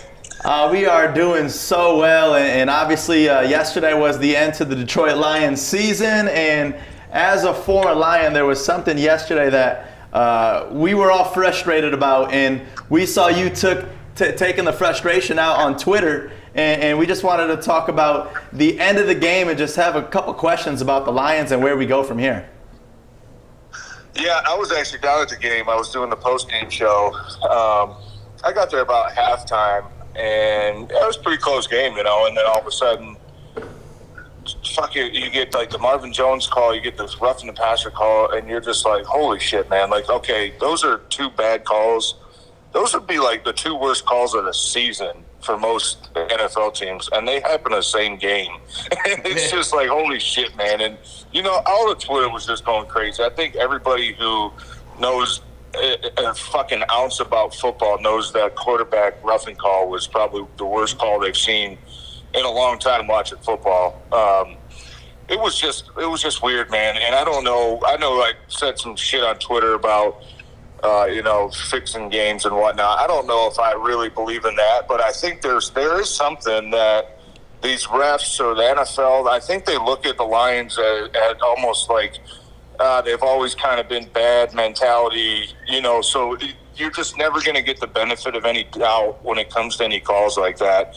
And we've seen it all year, right? I mean, we've seen it every single year for the Lions, but we've seen it really all year. I mean, Marvin Jones couple weeks ago has that beautiful catch down by the end zone. They call out of bounds. You're like, what the hell are they looking at? His catch yesterday with the ball never hit the ground, they called incomplete. You're like, well, okay, I don't understand. What's the reason? What's the reason behind this, right? I mean, everybody at home is watching the same replays that we are, and it's just to consistently get jobbed and get hosed on big call after big call after big call. It's just, at the end of the day, man, it makes you sick. And it also, it makes you question what the hell's really going on, because there seems like no other team in the NFL gets this kind of treatment. Yeah, so we're talking to TJ Lang, former NFL player. Why do you feel this happens to the Lions more than any other team? Do you think we put ourselves in the position, or just why? I want to know why. Yeah, Stick, I don't know, man. I mean, I think it's just... Like I said, I think the NFL and the refs are just accustomed to just the history of Detroit and consistently always being kind of one of the bad teams. And in the back of their mind, it's almost like, well, why the hell would we help out a bad team? Like, not saying that they're intentionally doing it, but right. I think it's almost like subconscious, like, fuck it, it's the Lions, we're not going to give them the benefit of the call. You know what I mean? I don't think they're really out to screw the Lions, but when you look at the calls that have been made, I mean, how many rule changes came from bad calls against the Lions? Yes. The Calvin Johnson catch, I mean, it started with that, and you're just like, holy shit. And the weird part is that, you look at teams like the Browns, I mean, they're starting to get some calls now. Baker Mayfield's starting to get some really cheap roughing the passers. Detroit's, the stars that they've had over the years have never been able to get calls. I mean, you look at if a guy like Calvin Johnson can't get some calls go his way, you're thinking there's something wrong, right? And I think it's just kind of this subconscious thing where the refs just know that Lions are probably going to screw a game up, and if they do, great, let's just, whatever, let's not give them the benefit of the doubt. And I think, I honestly, I got to tell you, I swear to God, I noticed the difference coming from Green Bay. to Detroit, where every little ticky-tack thing was I was getting called for holdings, and I'm like, what the fuck? Like, I've been blocking this way for 10 years. Like, why now am I? You know what I mean? Like, Right, all of a sudden, did you switch it up? No. No, but like in Green Bay, I swear to God, I had like 2 holding calls over like 5 years. And then in Detroit, I had 2 holding calls the first 2 games. I'm like, I know I haven't gotten worse. You know, like I'm using the same damn technique. And every offensive lineman holds. I mean, it's just the art. You have to perfect it. You have to know when to hold, when to let go. And I just got so many bad calls against me. I mean, there was this one play, the defensive tackle tackled me while I was trying to get out on the screen, and I saw the flag, and I started clapping. I'm like, oh, my God, thank God they called it. And they called it on me, and I was like, holy shit, hold on a minute. Like, what the hell's going on? You know what I mean? So I did notice a bit of a difference.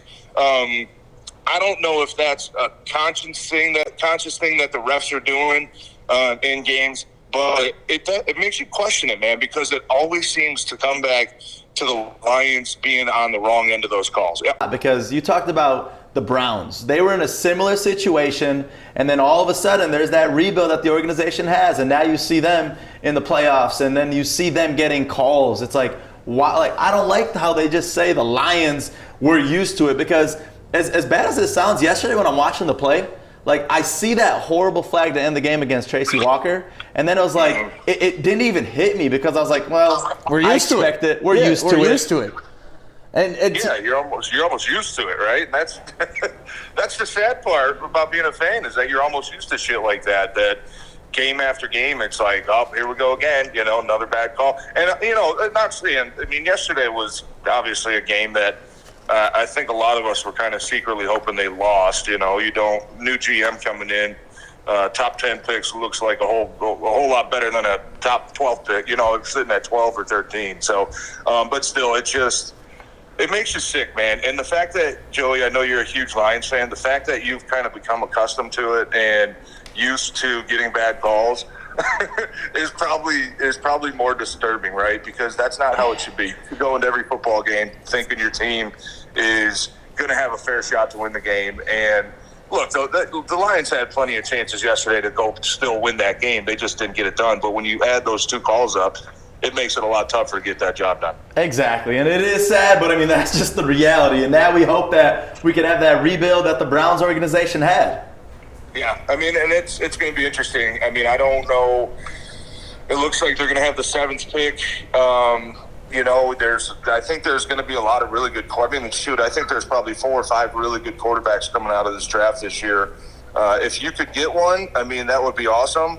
If not, I mean, it's pretty much spend every sort of draft capital you have trying to get some defensive players in here, because I think the offense, we'll see what happens with the receiver position. Obviously, I think Cephas is the only kid under contract for next year. That's my guy. I love Cephas, man. I think I love Cephas too, man. I watched him in Wisconsin for a couple of years, and he went through some really crazy shit up there, which I think was well documented. But I love that kid, man. He's got a bright future. We'll see what they do. In my heart, I think Kenny Golladay will be back under some sort of contract, whether it's they work out a long-term deal or they put a franchise tag on him. I mean, he's the type of player that you can't let go and get nothing in return, right? So even if you're going to trade him, you have to franchise him first, because you can't trade him now that his contract's expired. But the offensive line, they've got some good pieces to build off of. Offensively, it's going to be interesting to see what happens. I mean, just specifically with the quarterback position, because first of all, if you're Matthew Stafford, do you want to, going into year 13, I mean, do you want to stick around for another 3, maybe 4-year rebuild? I mean, I wouldn't if I was him, right? Yeah. I mean, he spent 12 years here. I mean, he did his best, and it just didn't work out for whatever reasons. If I was him, I might be asking, to go to a different team and try something new. And but it's going to take a long time to rebuild this defense, man. I mean, you look at their roster and you look at the players that they have, and just going back to when I was a player, I mean, if I was, playing against a defense like that, it would be, I think it would be a pretty stress-free day. I mean, they just don't have any guys that change the day, can change the game for you and just be a huge playmaker. And they're probably going to need, they're probably going to need about 7 or 8 new pieces, and it's going to take a couple of years through the draft. You got to hit your draft picks. You got to try to bring some free agents in that could help and be some role player guys. But I think there's a lot of guys on this defense that are going to have a wake up call this offseason when they might not have a job here or they not going to be a starter anymore. Right. And we're a part of the rebuild now. So once again, TJ Lang, man, we appreciate you always supporting and just being a great Detroit sports fan always. Yeah, man. Thank you. Yeah, I appreciate it, guys. Anytime, man. Stick, I love what you're doing over there. Thanks, man. It's okay to talk to you once every. Listen, we're gonna get you in here next time, all right? Yeah, I gotta come in person next time. But yeah, I don't know, man. I think that was my computer having some issues. I apologize about that. I've had issues like that in the past. But yeah, man, it's good to talk to you guys. If you guys ever need anything, give me a call, man. I'm a retired stay-at-home dad. So great dad, man. Beautiful family, man. We love you, TJ.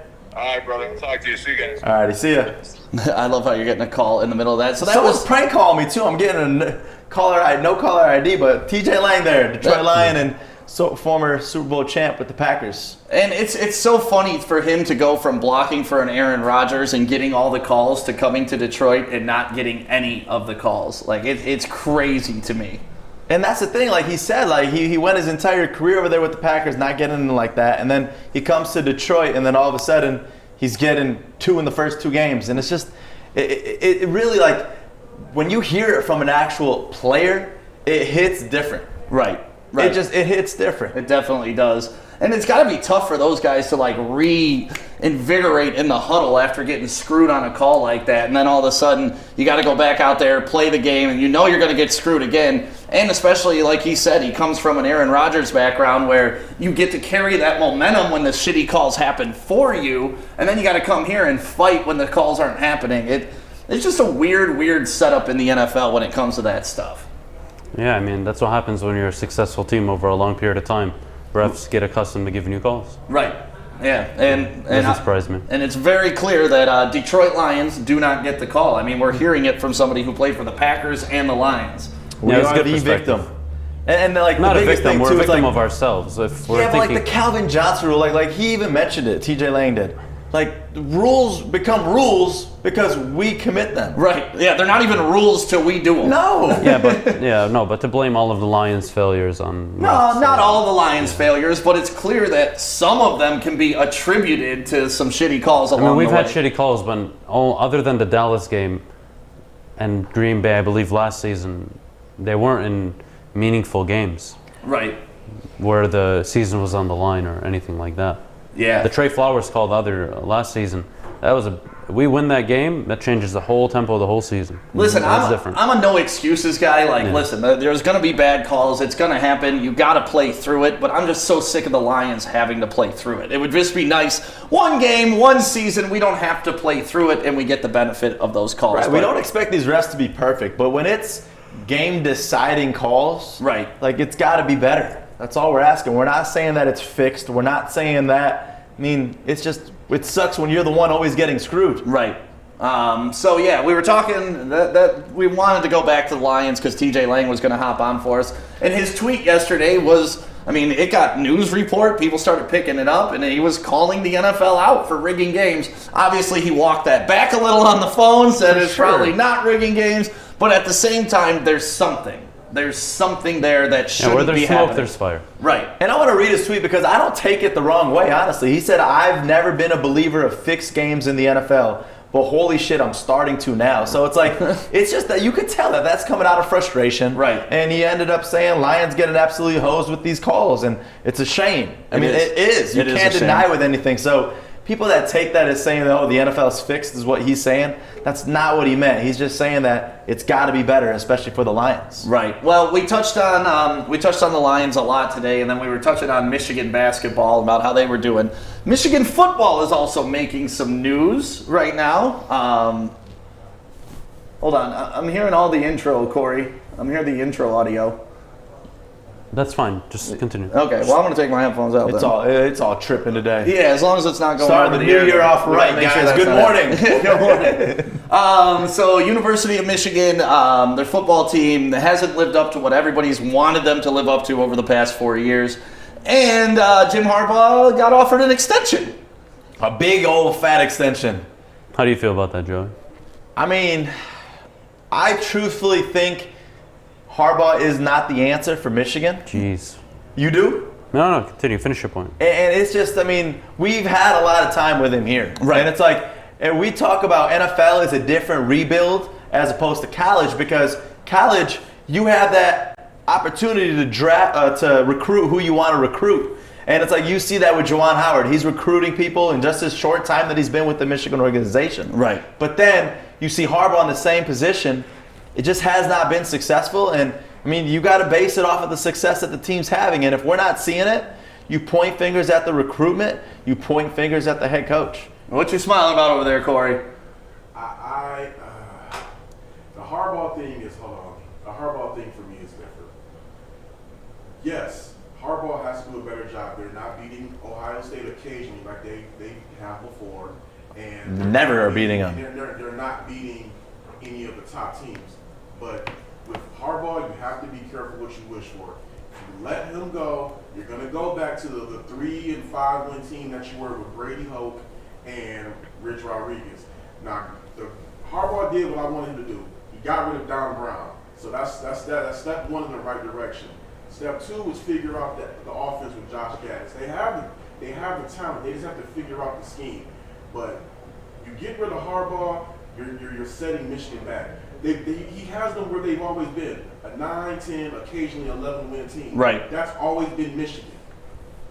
Under Lloyd Carr, yeah. Under Lloyd Carr, yeah. The 9, 10-win team, maybe might get 11 here and there, but just be careful about what you wish for running Harbaugh all the time, because it could get real dark. I'm with Corey on this. If we take out Brady Hoke's season, where he went 11-2, and those 6 seasons, or 5 seasons, they would be 31 and 31. It's so crazy to me that Hoke even went 11-2. Yeah, that was a crazy year. When you mentioned Brady Hoke, I did not think 11-2. But the 6 years prior to Jim Harbaugh, the team total was 43 and 33, with the same amount of bowl wins. Yep. And now you fast forward to Jim Harbaugh, 49 and 22, 1-4 in bowl games, hasn't beaten the Ohio State, loses really bad games to Michigan State for no reason.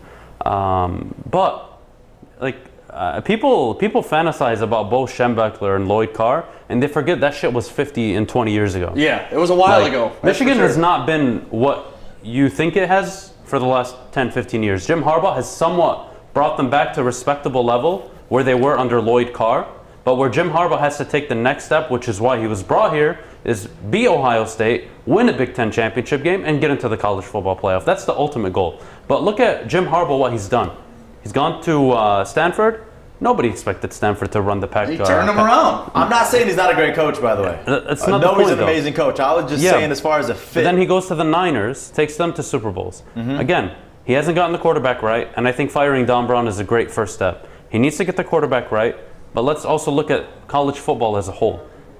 Down south, that's where all the ballers are. They're not going up to Michigan, they're going to Ohio State, they're going to Clemson, and they're going to Alabama every year. And then they're going to the SEC because that's where the pro talent comes out typically in the NFL. So recruiting, the odds are already stacked against Michigan. So the fact that he's even brought this program to 9 and 10 wins consistently is beyond what his expectation was when he got here. Well, here's my question. For anybody who doesn't want Harbaugh to continue on, who's next? First you gotta have an answer. It's real easy to say, hey, we need a better coach. Okay, who's your better coach? Who's going to come in here and do a better job with the culture? Outside of Urban Meyer, there's nobody out there that can come in and do a better job than that's outside of him. And that's kind of where I'm at. So you're thinking go after Urban Meyer? No, I don't know. He will I mean, coach you. He said he wanted to coach in Michigan. He did. He attended the semifinal game for Ohio State the other day. But my thing is, he Meyer said he would coach at Michigan. That was one of his. But that was before Ohio State. I understand that, but he's been quoted to saying it, so it's not impossible. It's just improbable. It's very unlikely. Yeah, it's very unlikely. My thing is, you got to look at what he's done. He's done great for the organization. I mean, we get a lot of good recruits. What are we doing with them? We're winning 9-10 games. And we're losing to Ohio State like every other coach prior to him has done. Every other successful coach at Michigan wins all their games and gets smashed by Ohio State. This is Michigan's history. But we're not only having one loss every season. Well, we're having 2 or 3 losses, excuse me, but they're winning 9-10 games. That's still big losses. Do you understand what happened before Jim Harbaugh They're arrived? not winning the big game, and I think that's the biggest Right. issue. I understand, I don't care but- if they're coming in at 9-3, but if they're beating Ohio State, Michigan State, Penn State, Wisconsin, They're finishing 9-2 and they're losing a bowl game. You have to remember to take that into they context. need to start winning the big games, and that's been the biggest knock on Harbaugh. That, and he hasn't been able to get his quarterback when he's supposedly the quarterback guru. Exactly. So I'm with Joey, kind of, and I'm with you, kind of. Like, he is providing Michigan better than what they've had. But at the end of the day, you're similar with this with the NFL. If you're not winning championships and you're not winning 100%. playoff games, you're not doing your job. 100%. So he's literally like right in the middle of that, he's like between that the area. line. Right. He's between the line, and what Jim Harbaugh needs to do in the next 2 seasons is get a marquee win over Ohio State, or go the whole season undefeated and only lose to Ohio State. But then again, that doesn't get you to the Big Ten championship. He needs to overcome Ohio State. He needs to be undefeated by the time they get there, or he has to have 1 loss and needs to beat an undefeated Ohio State team. And that alone will be able to get Michigan into a college football playoff. Easier said than done. Right. Ryan Day is recruiting ballers to that program. That program's not going away anytime soon. It's not as easy as people think. Having said that, look at the 6 years prior. Be careful what you wish for. I don't see any other coach outside of Urban Meyer that can come in and change. Well, while we're talking, before we get into college football ahead. playoffs, why don't you mention Sirs Reserve? Because Why you're don't you looking all guys clean today upgrade with your your life? dryer sheet. Like you want to upgrade the Lions organization right now. Subscribe to Sirs Reserve. Really, it's kind of these life hacks that you don't know about until your friends tell you about. It's really amazing. Like, you take for granted, like razors, all these little guy niches that you just don't have. A pocket knife, whatever it may be, that come in these amazing boxes. They're only $29 a month, so they're super affordable. And it's really cool. It gives you something to look forward at the end of the month. Yeah, so go to sirsreserve.com today and pick up your box. It's a monthly subscription box. And make it's sure you awesome. use promo code WSN and you'll get an additional 10% off. 10% off. So we were talking about the college football playoffs, and it happened over the weekend, baby. That's right. Notre Dame and Alabama. Not as big as an ass as I thought, by the way. On No, that Notre first Dame one. covered, man. Yeah, I was surprised by that one, but go ahead. Thank God to Nick Saban getting that 15-yard penalty. That's the only way Ohio Notre State Dame was covered. Well, no. Alabama. Oh, I'm sorry. Yeah, Notre Dame covered. And then we had Clemson and Ohio State. Me and Adam pretty much had Ohio State getting run over by Clemson. That's not true. We thought it was going to be a better game than the first game. Why is he talking for me? Do we have to just play going back off the Yeah, tape? play was back the said. tape. I said Ohio State shouldn't be a touchdown favorite. I think Ohio State covers, but they lose. Right. How's that them getting blown out? Okay, but you thought they were going to lose. Yes. Will you admit that, Yeah, Adam? of course, Will you obviously. be wrong about that, Adam? How do I don't even know how I'm You're getting last wrong. here. You're wrong. That's it. You're The wrong. only person who had Ohio State winning in this whole damn And room. I can't believe it's me. It was Joey. But it was me.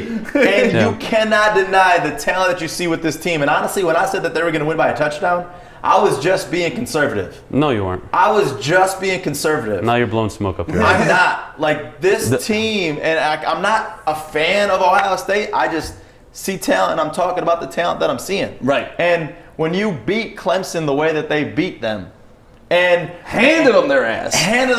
And it's like, first off, Dabo's a bitch. I'm going to use that word about him. I cannot stand Dabo. Like, I know everybody praises him. Like, yes, he has done good for the Clemson organization, but what disrespect to come out there and say, in the coaches poll, I'm putting Ohio State at number 11.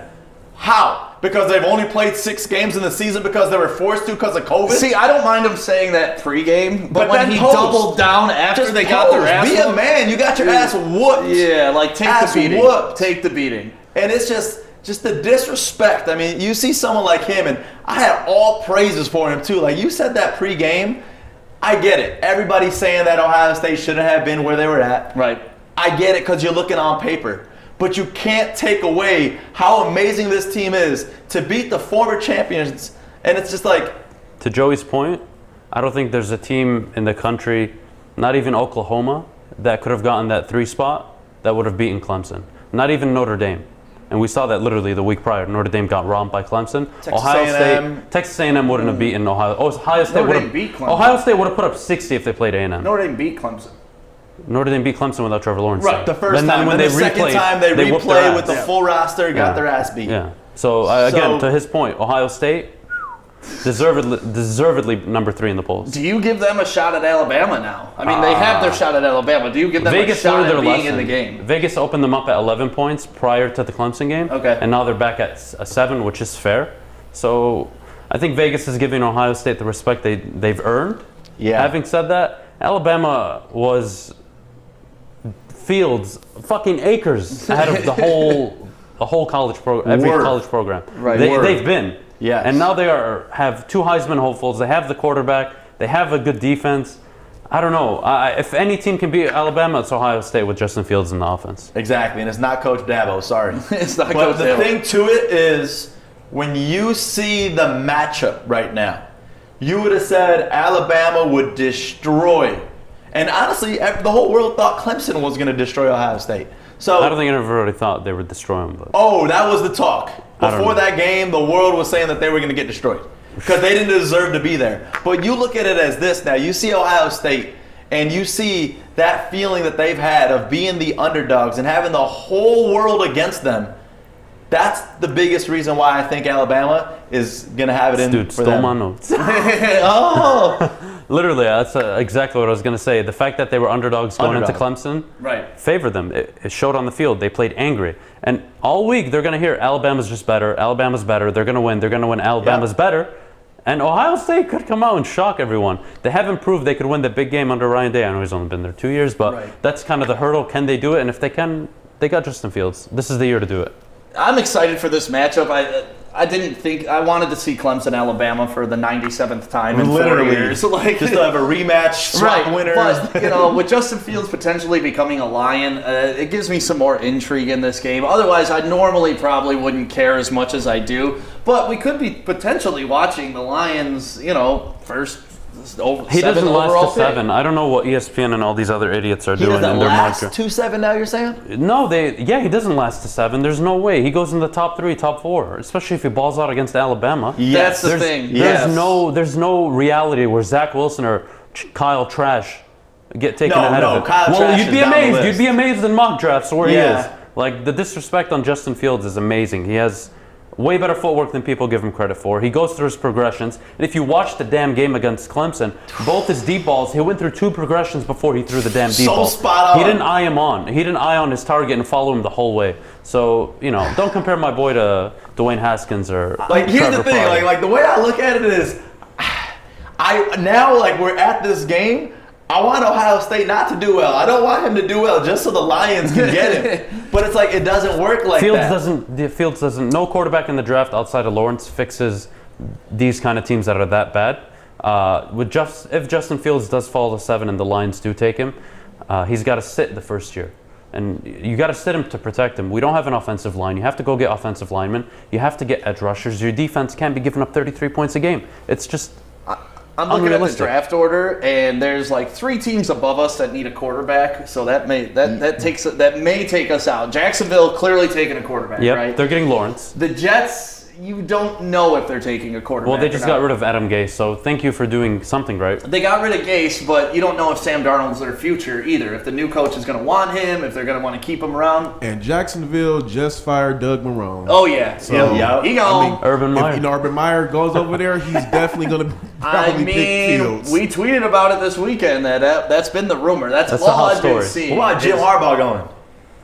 Jim Jim Harbaugh Harbaugh. Rumor was Harbaugh was waiting for an NFL offer before he signed his extension. Why, I don't know, I feel like hasn't he Jim- signed it? I feel like Jim could go back to the NFL, but I don't know. When you have a job like Michigan and you just get recruiting all the power he has and the contract he has, I don't see him walking away similar to the Oklahoma head coach. I don't see them walking away from a job where for 10 years you're winning 9+ games every year and you're in the fight for your division. So having said that, though, I think Urban Meyer, I would be shocked. So the if he took the Dolphins, job. Dolphins are picking 3. They're not going to draft a quarterback. And then you got the Falcons picking 4. They could draft a quarterback, which leaves us out of the whole Trevor Lawrence, Justin Fields, Zach Wilson, even lottery. Even if you don't How like is him that Zach high, Wilson? I understand you don't like him that high, but that's what he's being talked about, and that takes us out of those top 3. So if we're drafting the 4th best quarterback on the board at 7, That's a bad mistake. that's a Oh yeah, but bad- besides,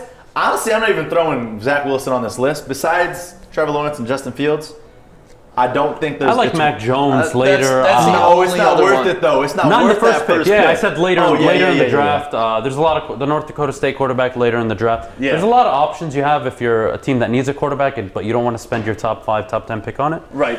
But the Lions, again, they got to make a decision. Just bring in the GM and let's figure out what we're going to do. I don't want to speculate too much on that. Listen, Yeah. I think Coach Ryan Day of Ohio State is predicting the future.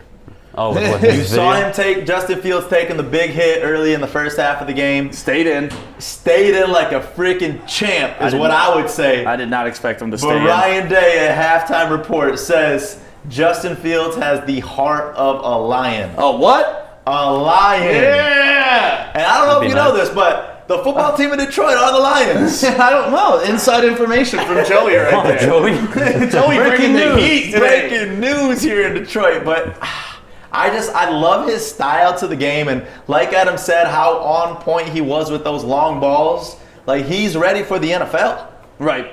He's ready to be in Detroit, as Coach Ryan Yeah, Day whoever says. wants to say Ohio Stick's State cousin. doesn't bring out quarterback talent, that's a fair statement. But please go back and evaluate every quarterback differently. Justin Fields does not look like a Dwayne Haskins. Dwayne Haskins was running out of his mind in the pocket and just throwing really reckless balls that were getting caught. You don't know shit if you say Ohio State doesn't put out good quarterbacks. Well, no, it's factually true. But what does that they don't mean? They don't put out good quarterbacks. What does that mean? But We've you gone through can't apply different that logic to coaches, Justin we've gone Fields. through different players, we've gone through different management, different leadership. I'm talking about Ohio Well, let's State, say not this. the Lions. What college do you feel puts out good quarterbacks? I think it's a stupid narrative. That's the problem. Because they're college kids and they're hit or miss Yeah, regardless. exactly. Like there's no Different school. There's players. no one school that can hang their hat on. Well, Michigan's going to hang their hat on Tom Brady, who was a sixth Who was the last round USC draft pick. quarterback they had? I was Barkley? going to say USC in like the early 2000s. They had the Carson Palmer, then they backed it up with a Mark Sanchez. Even you Matt know. Leinart to an extent. Yeah, Leinart. So they were pumping out NFL quality quarterbacks. Like with every other school, it's pretty hit or miss, no matter what. Like Yeah, you can't look at evaluate- Michigan State. I mean, they've turned out Kirk Cousins for Christ's sake, and he's turned out to be.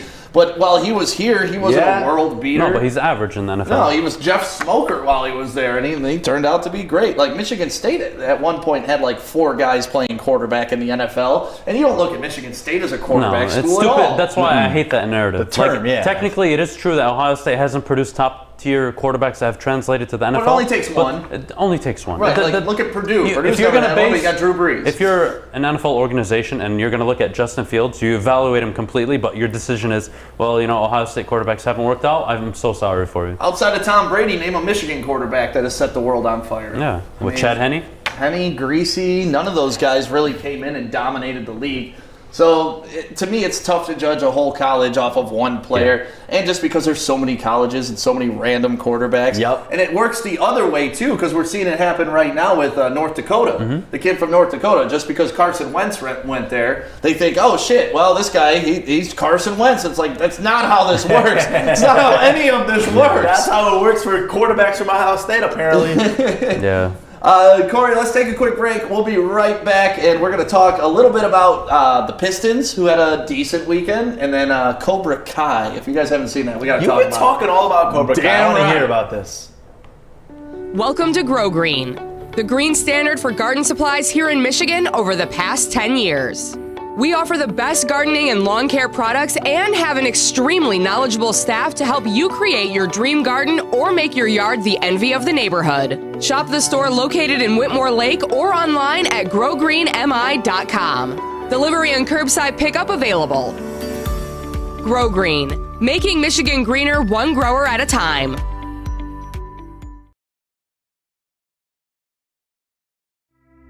We wake up every day with a choice. Keep going down the same unfulfilling path or start chasing the life we dream about. At Northwestern Tech, we want to make that choice easier by allowing you to keep working your job while training for a real career in heating and cooling. And our hands-on program is only 10.5 months. So getting in the field and building a career and actually waking up with a purpose could be a lot easier than you think. Northwestern Tech, the HVAC school that works. Yeah, well, welcome back. So obviously this weekend, it was kind of a weird weekend. Like the past 2 weeks are the weirdest weeks of the year. Nobody knows what day it is. Nobody knows what time it is. You just know there's a couple holidays around and you got to stay up late one night. Yeah. Right? Which, by the way, I didn't even make it to New Year's. I fell asleep at 11:40. You did not. I mean, what did you miss? A ball dropping on TV. Woo! Everybody with their Planet Fitness hats. Literally, like, that was the weirdest shout out thing. to PF though. They took over that. Yeah, they definitely got their money's worth out of it. But that's how my New Year's was spent, passed out on the couch. How'd you guys do yours? Very similar. I fell asleep at like 9 o'clock. 9 Wow. o'clock. Adam didn't even make it to 11. Wow. Joey, did you make it to the ball drop? I made it to the ball drop. This is such an old man conversation. I got in a little fight with my uncle because he was drunk. Friendly fight. We love each other. Friendly fight with my uncle. Yeah, and it was just, I mean, we stayed up till probably like 1:30. Discovered my newfound love for dirt cups, which I brought in for you guys. That was delicious. Yeah. By the way, I had to throw away half that pan. Oh, you did? Yeah, there's no Dude, way I I ate ate all that so pudding. much freaking mud pie, dirt pie, whatever you call it over the weekend, but it was great. I mean, it was a good weekend. So one thing we that I've been spending a lot of time on is after the New Year's, a new season of Cobra Kai came out. You guys haven't seen Cobra Kai at all, have you? No, and I don't plan on watching it. Whoa! Did you ever watch Karate Kid? Yes.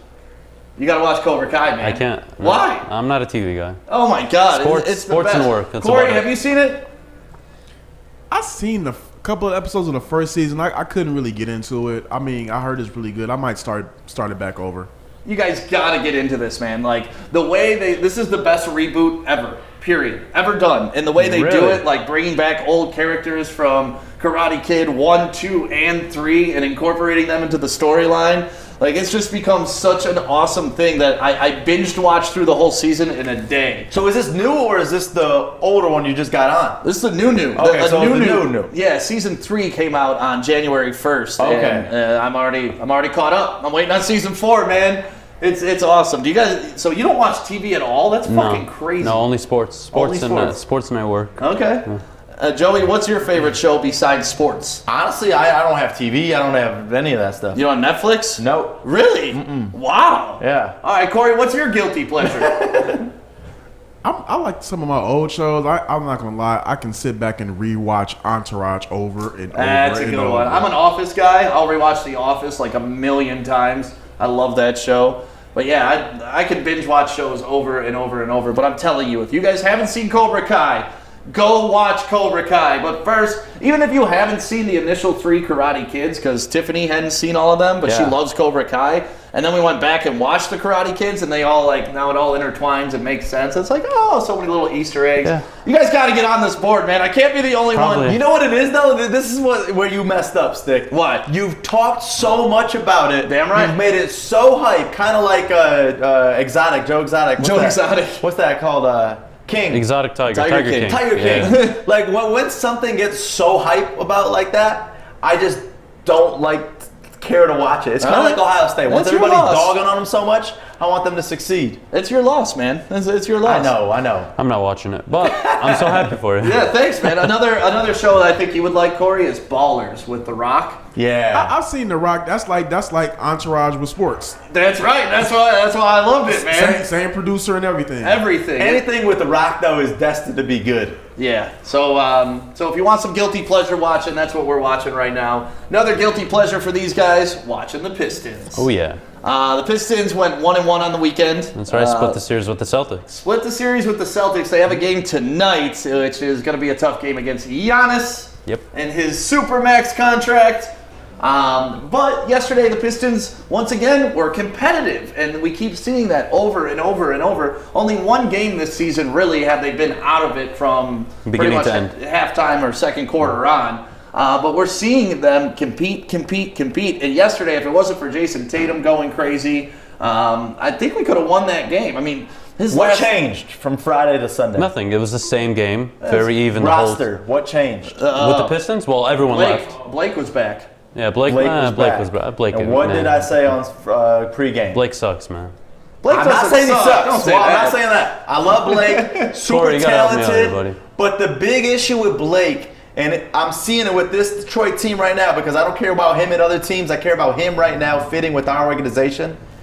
The flow is not there. Blake is trying to be something that he is not, and not what we need.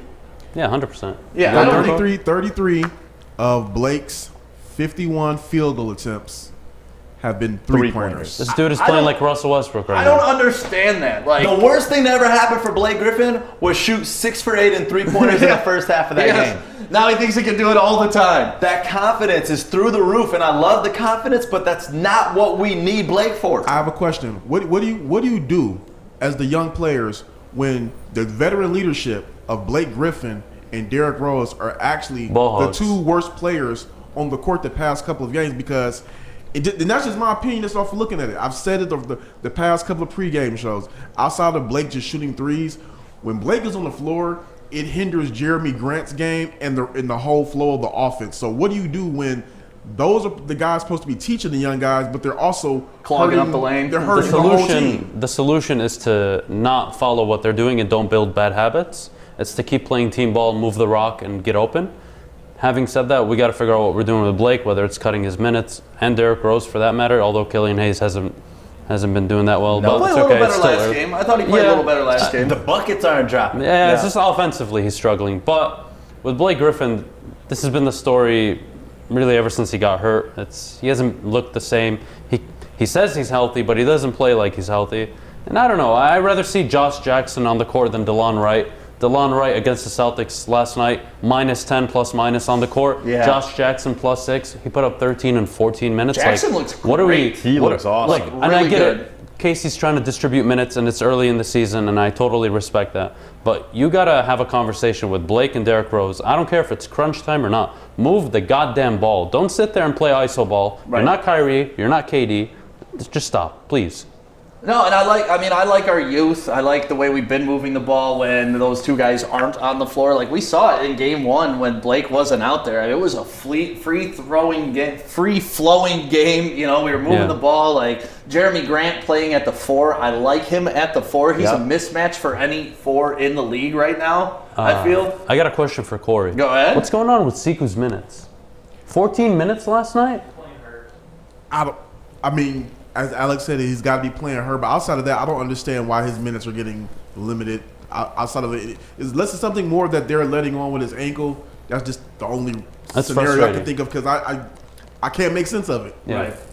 Yeah, no, Seku's got to get more minutes, but I like the young guys. Right now, Stewart is like 3rd in the NBA in offensive rebounds per game at 4, or he's 1. He's tied for 1st. Okay, He was 3 going in the last game, so I haven't seen the update, but that's great. Yeah, so I think he's around 4 or 5 a game right now, which for a rookie, just to stick your nose in there and get busy, like that's the kind of guy that we like to see. And I love it, man, because to me, we were talking a little bit in the pregame yesterday, is he's kind of a hybrid Dennis Rodman and Ben Wallace. And like when you watch him, he looks kind of like he's got the Ben Wallace hair with his twists or his braids, and then he wears his shorts kind of high and tight like Dennis used to do. Like you can see a little bit of those guys trickling down into Isaiah Stewart. And like going back to Blake Griffin though, I feel like it's just like when you have all these other players doing their thing and you're seeing the rookie shining on the court. My issue is just with Blake is that he's like clogging up the lane, and you feel like it's just messing up all the dynamics. Be to a the mentor. court. You're not going to win a championship here in Detroit, Blake. Like that's not a reality for you. Nope. And you're not going to be a 3-point champ in spend Detroit either. spend the next 2 seasons. He's trying out for the All-Star weekend, baby. Literally. All-Star weekend. Honestly, Blake in the can we three-point shootout. Just put him in the All-Star. If that's what you want, Blake, we'll give that to you. Look, Blake's got to spend the next 2 years mentoring these guys, showing them how to work out, similar to Derrick Rose. Yep. But dude, you're not going to be putting up 25 and 8. Just please get that out of your head. You're not going to be an all-star in Detroit. We're not going to make the playoffs with you here in Detroit. Just stop. Well, can we just improve and grow as a team for the next 2 seasons? That's it. Really, just go back on the block, man. Like Basics. that's it. Like you don't. Basics. 60% of your shots do not have to be 3-pointers. Actually, this should be the complete inverse of what it is now. I don't think he can put the ball on the floor. I think that's the reason with him right now. That's why he's jacking up so many threes. Just sitting there He doesn't waiting even on- have his legs under him. He can't put the ball on the floor, so that's why he's just jacking him up. He can't play in. It's still early in the season, so I guess it's fair to give benefit of the doubt. But that kind of basketball, it's bad habit basketball, Right. and you just don't want it influenced on the younger players. Well, they're going to play tonight, and we're going to have a fun matchup of if Jeremy Grant's at the 4 and Giannis is at the 4. That's going to be an interesting matchup. I love watching Giannis play. I love his game, everything about it. So I'm interested to watch the game tonight, and hopefully you guys are too. Should we put Isaiah Stewart on Giannis? No. Just give him that beating. Why not? The only way you guard Giannis really is you give the perimeter to Milwaukee, and you don't allow him to drive. That's it. That's the way. That's the way you beat Milwaukee if you're a good team. I don't mind putting Stewart on him just to frustrate him, get physical with him. Yeah, Giannis is Then- more Dude, than you tell Isaiah Stewart back though. You tell Isaiah, like, hey, in the team meeting today, hey, Isaiah, your assignment is Giannis. He's going to look like what? He's going to shine on him. Yeah, Giannis is gonna shine on him. Yeah, that's what I meant. Giannis is an absolute beast. So, a couple elbows. So we're here looking and forward to there. the Piston game tonight. And then Joey, you want to get into dumbass of the day? I mean, I Take think a wild guess on this one. To sum up our entire weekend and the entire season for some team in Detroit. I'm gonna have to go with the Lions. Maybe so. I'm gonna have to go with the referees. Ding, ding, ding, ding, ding. It's no surprise. You saw the play to end the game when we get called for the, what was it, roughing the passer? Roughing the passer. Roughing the passer with quotations around. And don't forget the Marvin Jones catch that wasn't a catch right before that. Right. So it's just that's collectively. How the NFL hasn't gotten that right is still beyond me. Like, you know when you just watch something over instant replay and you just watch it in slow motion and you're like, and then you watch it full time. It's like, no, he completed. Like, we're looking too much into this. Right. This happens in other sports, but it happens a lot in football. He caught the ball. He finished. Like, the ball didn't even hit the ground. And it crossed the goal line. Right. The rule is when you have possession and it crosses the goal line, even if it's by the tip and it gets smacked out, it's not a fumble, it's a touchdown. Right. What are we doing here? But, yeah. So go ahead with dumbass. So that, the referees from the game yesterday. The first dumbass of the year. The referees, of course. Of course. And in the Lions game. This is going to cover for the entire year because even when football returns for the Lions, I'm sure it's going to be the same old thing. Right. I hope not. Well, thank you guys for tuning in to the show this morning. We hope you have a great Monday. We'll be back on tomorrow morning at 8 a.m. Can I tell you guys one quick little story? Yeah, right. Tell us the story. So I played pickup basketball the other day, right? Oh, jeez. And Stick knows this. You don't know this yet, Adam. I'm playing ball, and I need you just to explain what this means because I'm playing pickup basketball. I'm not going to say where because they're illegally operating and they're not supposed to be open right now for basketball. Joey's playing underground basketball So right now. I'm not going to say where I'm playing basketball at, but I'm playing, right? And this dude calls a foul on me. And it was literally like yesterday. Like, it was not a foul whatsoever. The dude calls a foul on me, and I'm like, on who? He was like, you. I was like, that's weak. He looked at me and he said, you got a weak ass little dick. You got a weak ass little dick? Please tell me what that means. Could someone break that down? How I'm taking that is whatever you did or he did that resulted in a foul. He looked at you, he sized you up. He was probably taller than you. And I'm going to assume another thing, but I just can't say it. Please say it. Having said that, Please I think say he it. looked at you, and then he's probably like, man, this guy's not packing if he's calling a foul like that. Like, he called the foul on me. All right, well, you probably smacked him in an the area best he didn't part want to get was- smacked. I didn't even do that either. But the best part was, I hear him say that, and it took a second because he said that, and it's like, all right, that's your comeback? Wait, did he really just say that? And I was Yeah, it's like- not the most I was like- insulting I was like, thing. I gotta be honest, man, that sounded pretty gay, bro. And he looked at me and he says, well, I get more bitches than you. And I was like, all right. Because you got a weak dick? This is just over, man. I'm in a happy relationship. I want to go Have play that. basketball where Joey is. Right. Where are you? Where is this underground basketball, It's a basketball that's coming court into your in sexuality? Michigan. Basketball court, the Michigan basketball court. The Michigan There you go. basketball court. Yes. If I listen, I don't want Whitmer coming and shutting down my basketball court. Yeah. So that's the new insult around here. Whenever anybody messes up, you just say, you got a weak dick. That's it. You got a weak dick.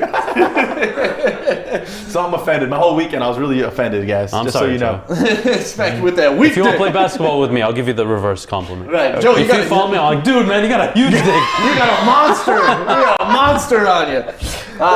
So yeah, if you're talking trash while you're playing basketball, try to have your shit talking planned out beforehand so you don't get yourself in a situation complimenting Joey on his weak dick. Yep. Please.